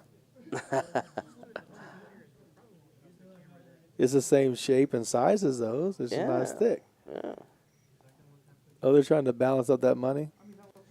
They're trying to get all good for the cameras. Oh, is one stack 24,000? Yeah. Okay, one's 24 and one is 16. Steve and Eddie, our floor guys, are just trying to get the money to look pretty out there. Show everybody what they're playing for.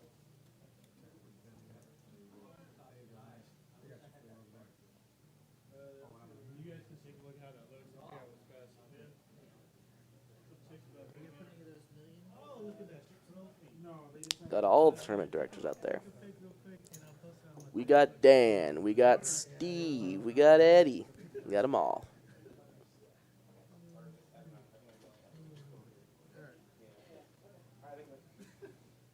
Good job, Evan. That's funny. He's going to actually do it. That's no, I'm not going to do it. We'll take some pictures of the money, get the chips all. Yeah, I'd like to get a good chip count. Because he just won 5.3 from Evan. And he had 13.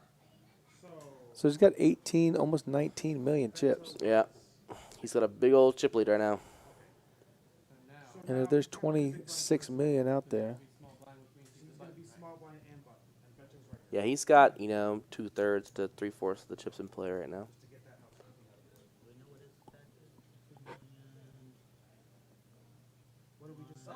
you at 19.4. So he's got about 7. And I should have 18. You have 19.4.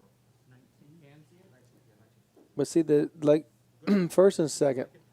So if I got 3-1 chip lead, it's 24,500, and you got 16,000. I mean, they're too close together to really give up any chips with that big of a lead. I mean, honestly, like a 3-1 chip lead heads up isn't that much, though. I mean, just think about it this way. I mean, Beto could literally like double up once, and they're even in chips. You know, so again, it's just like the whole like ICM chop thing. It's just like you're just like basically turning your like chips that you have into like immediate cash. So it at the end of the day, like if you think you're better than everybody else, you probably should never ICM chop. I don't ICM chop because of that. Nice. Okay. So if you think you're better than everybody else, like if you think of his skill edge, then an ICM chop is bad for you, unless you get a better deal than what the ICM chop says. But at the end of the day, I mean, it's never a bad thing to ICM chop. Like you're. But I mean, basically, if you got 24,000 and you got to give up some, you're basically doing a 50-50 chop because he has 16,000 guaranteed, and you get him close to 20, and you're still at 20. So basically, for having a 2-1 or 3-1 chip lead, you're chopping it evenly. No, he would probably get about 22 in ICM chop right now, and Beto would probably get about 18. That's what I'm saying. So what's another $2,000, right? If you gave him another $2,000, it'd be an even 20-20 chop. Well, so you can either in Daniel's shoes, you can either take the 22 right then, or you can play it out, hopefully get 24, or if you run bad, you get 16. Right, $8,000 difference. Yeah, so it's a big difference, you know. You're playing for 8,000, but you can basically cash out like 6,000 right now, if you're in Daniel's shoes. But Beto may say, no, I'm not doing that. You may say, let's chop it even, or let's play, you know. Yeah, he's got nothing to lose. And if Beto has a skill edge, that's a good deal for him, and he should offer that. And if he says no, if Daniel says no, then you just play it. Well, basically right now, honestly, the way they've both played this final table, I think they're about even in skill-wise. Because Daniel made some good aggression, Beto made some good aggression bets and stuff like that. So I think basically heads up one is not going to outplay the other one by just raising and having the other person fold as maybe one of the other players would have. I guess we can count these chips, right? 10, 11, 19. Daniel's about 19. Just over 19. That's what I was thinking. Beto has 4, 6. He has just under 7. So pretty much exactly a 3-1 chip lead. And here we go. Yeah, I think we're going to go for it. I think Daniel.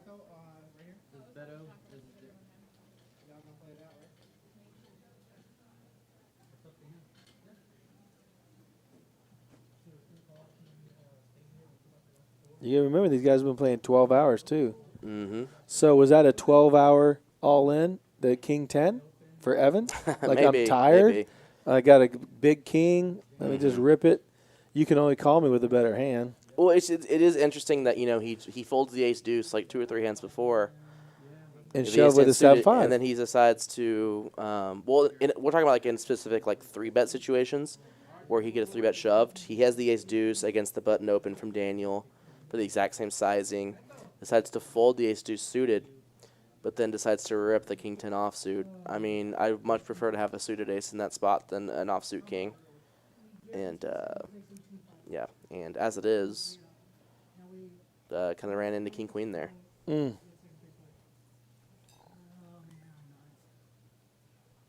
Oh, Bones is in the chat, dude. What's up, Bones?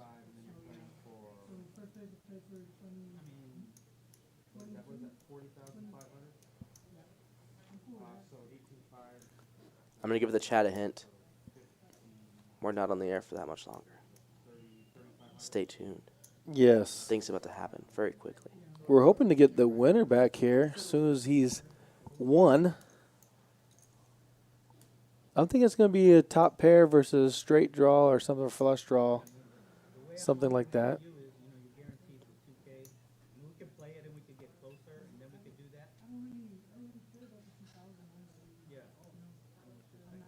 Big Daddy Chaz is getting antsy.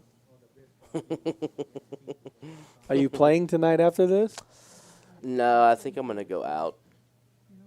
Cocktailing? Yeah, yeah. It's getting a little late, but still catch the tail end of it, you know. Of the, is everybody out having cocktails somewhere? Yeah. Oh, for the birthday Indeed. girl? Yeah. Oh, okay, okay, awesome. Yep.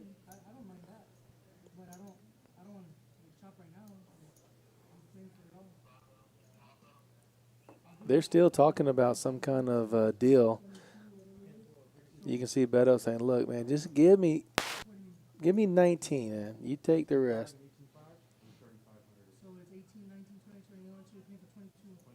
I was, I'm gonna tell you, one of my buddies made it heads up at one of the Rounders tournaments at the old club, and the kid said to my buddy, he goes, "I'll take X, and you can have the difference, because I'm the chip leader." And my buddy goes, "No, I'll take the most, and you'll take the least, because I'm the better player." I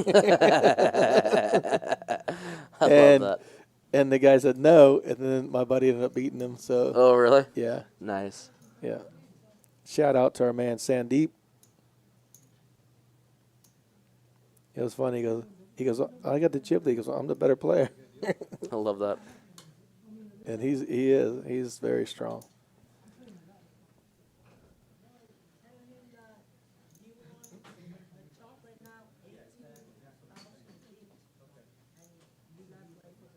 Man, they're trying to wheel and deal, but Daniel's saying, "No, let's just play, man."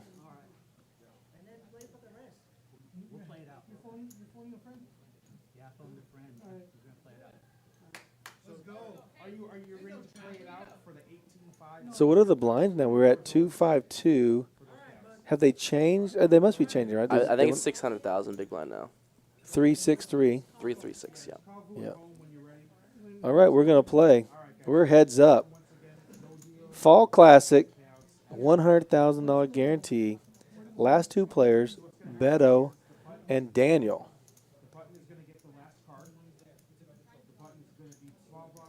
Beto came to the Fonte with 2 million in chips. He's up to about 7, we're saying? 6 or 7? Just under 7. And Daniel started with 2.8. He's definitely in the range of 19 million-ish. Good playing by both these guys. Good final table. 10-6 for Beto. Yeah, officially underway now. Daniel quickly folds. So I forget, the button is the small blind? And I don't think either of these guys have been limping pre-flop. Oh, no. Daniel took it down. Oh.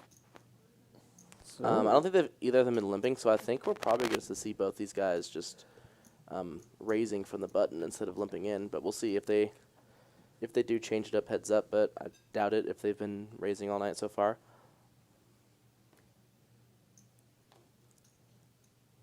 Oh, yeah, 19 versus 6.1. So, yeah. Little better than 3-1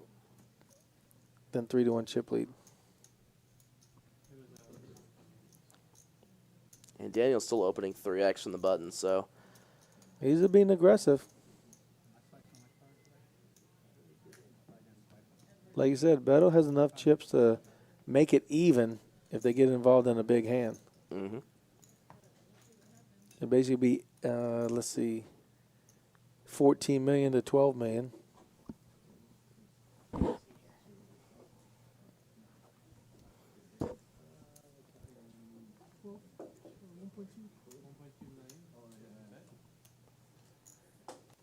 The good old Jack 6 for Daniel versus Beto's standard raise that Daniel started as 1.2 versus the 1.5. Seems like that was a standard raise every time. But he just min raised. Quick check.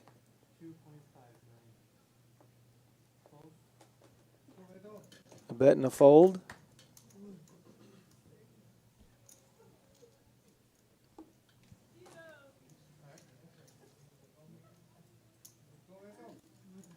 These guys have been playing over 12 hours now.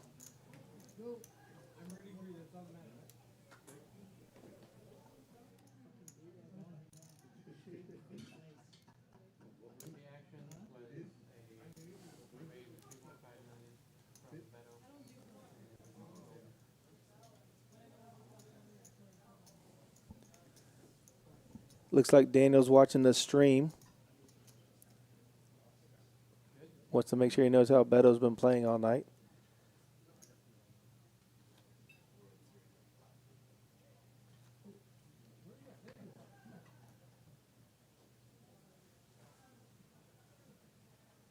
We saw the graveyard of all the players who have been eliminated. The graveyard.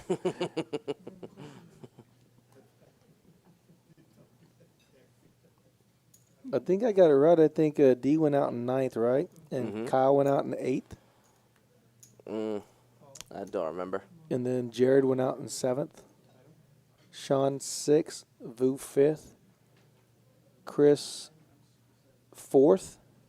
And then Evan 3rd. Oh, we have an all in here from Beto. Ooh, Ace 7 versus 7-6.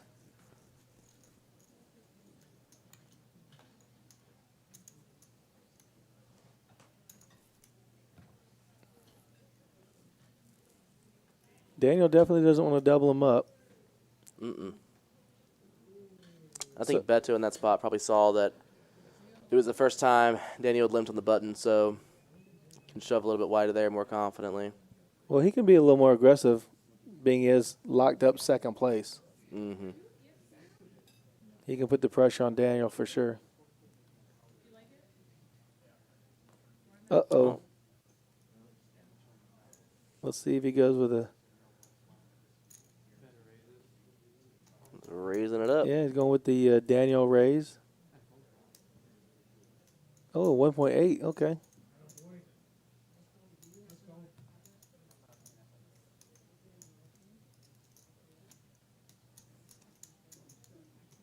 Queen 7 was not going to give Ace King no action.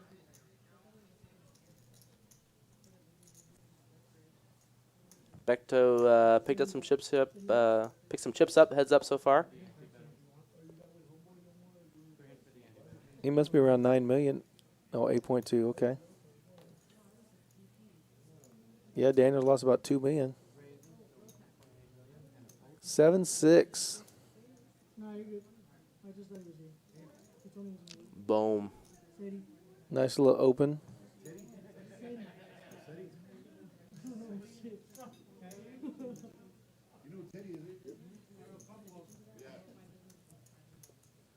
The money looks good on the table.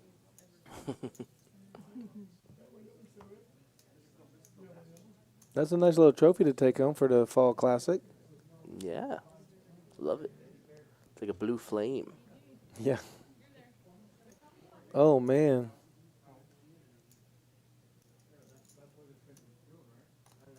A little limp in from the button here from Beto.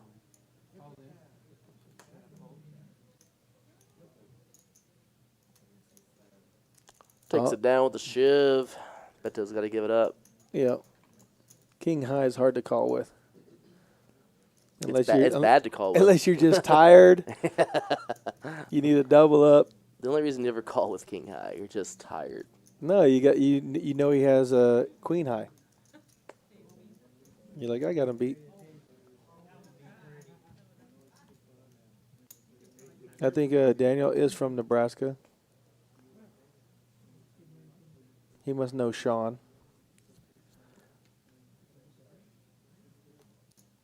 Wow. Quick fold.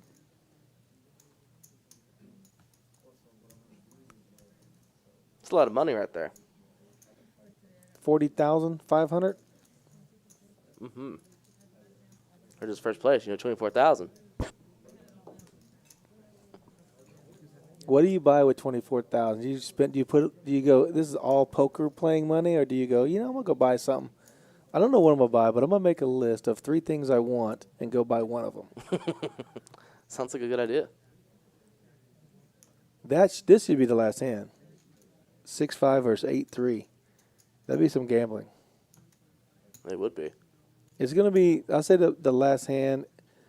when these guys get it all in, it's going to be like ace 9 versus king jack. Okay. That's my range. Pretty good guess. Because we know both guys like king queen. Yeah, they do. They Right. do.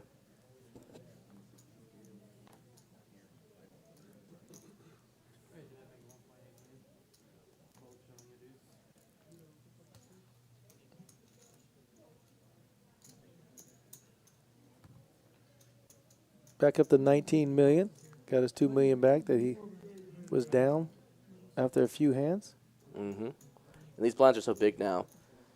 You know, Daniel's won 3 or 4 hands in a row and just immediately gets back the money that Beto had kind of gained heads up, and they're right back to where they started. What are we doing with the cards here? Are we missing one? Uh-oh.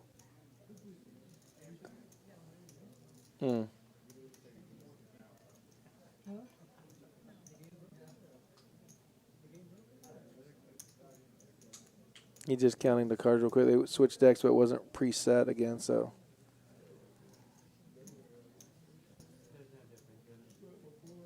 There's a nice rail back there. Everybody's excited to see who's going to win. Yeah. Get a bunch of viewers in chat, too. Been a good turnout on YouTube. Yep. Alex is betting. Alex has Beto.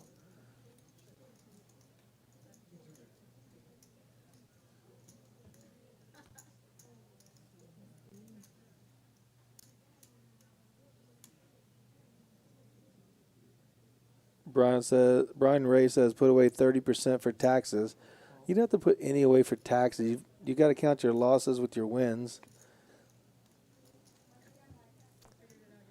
Got a nice king 4 versus a 9-6.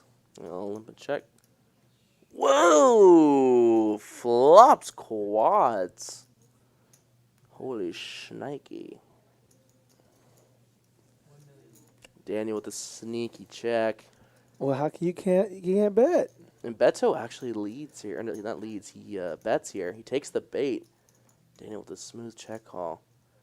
Deuce on the turn. Wow. Back to Beto. Jeez. Beto continues betting. What a dream spot here for Daniel. This is exactly Wow. the same scenario for Kyle. He wouldn't let go of the 7-6. He kept pulling the trigger. He has to hit a 9 or a 6 on the river.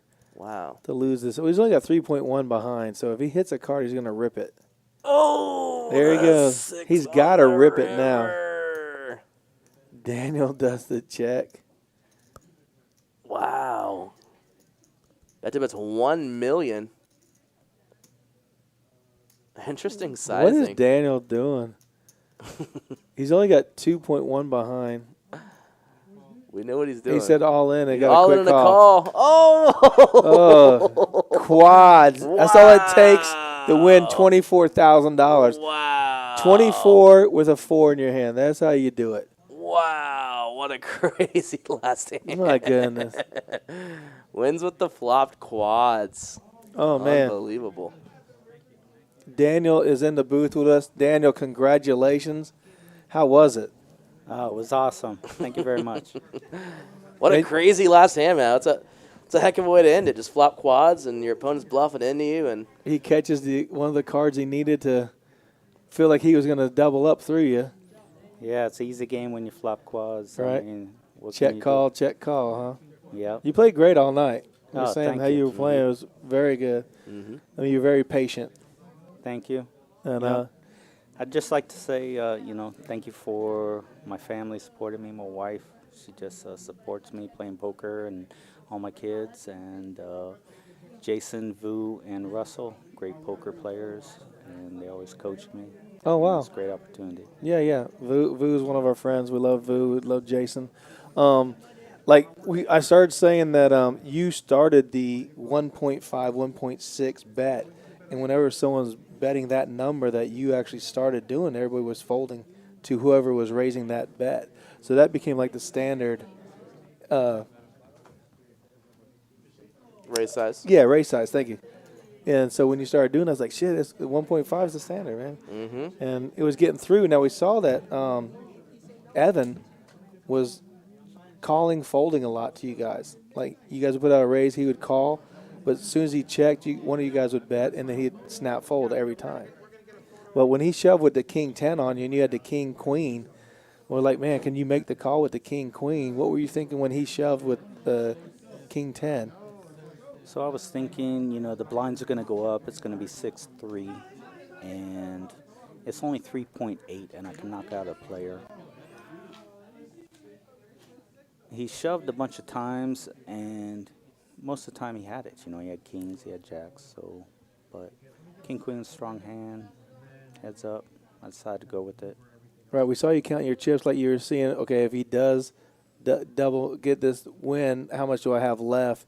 Because you had still 13 $6 million. Yeah, I you would had have had $6 million $6 left. million, and I still would have been in second place. Right, so. right. That's what we saw you doing. Yeah.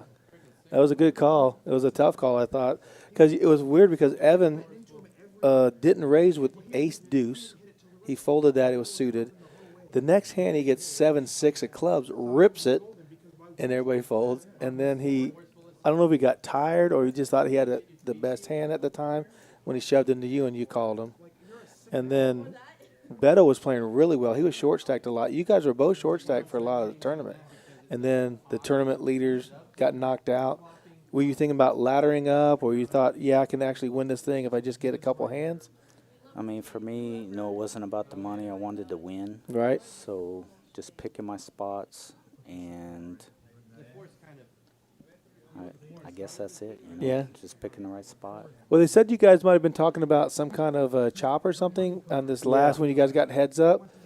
What was that so conversation I offered like? offered him a deal for him to take 18, and I take the 22.5, and he countered that we guarantee 18.5 for second place, and we play it out, which you know, with my chip lead is not a good deal for me. Right, so, right. You had 3-1 chip lead. Sure. So I don't mind giving him 18 and taking the 22, but I definitely can't do the 18.5 guarantee and let him play, because then he can really open his range. Right. And I phoned a friend, and he said, that's a bad deal, don't take it. So That's I good. did, and You know, lo and taking the behold, I won. whole kitty. Yeah. How you like that trophy? Oh, it's beautiful. So beautiful. I'm like on cloud 9. You Had a couple should be. shots at the bar.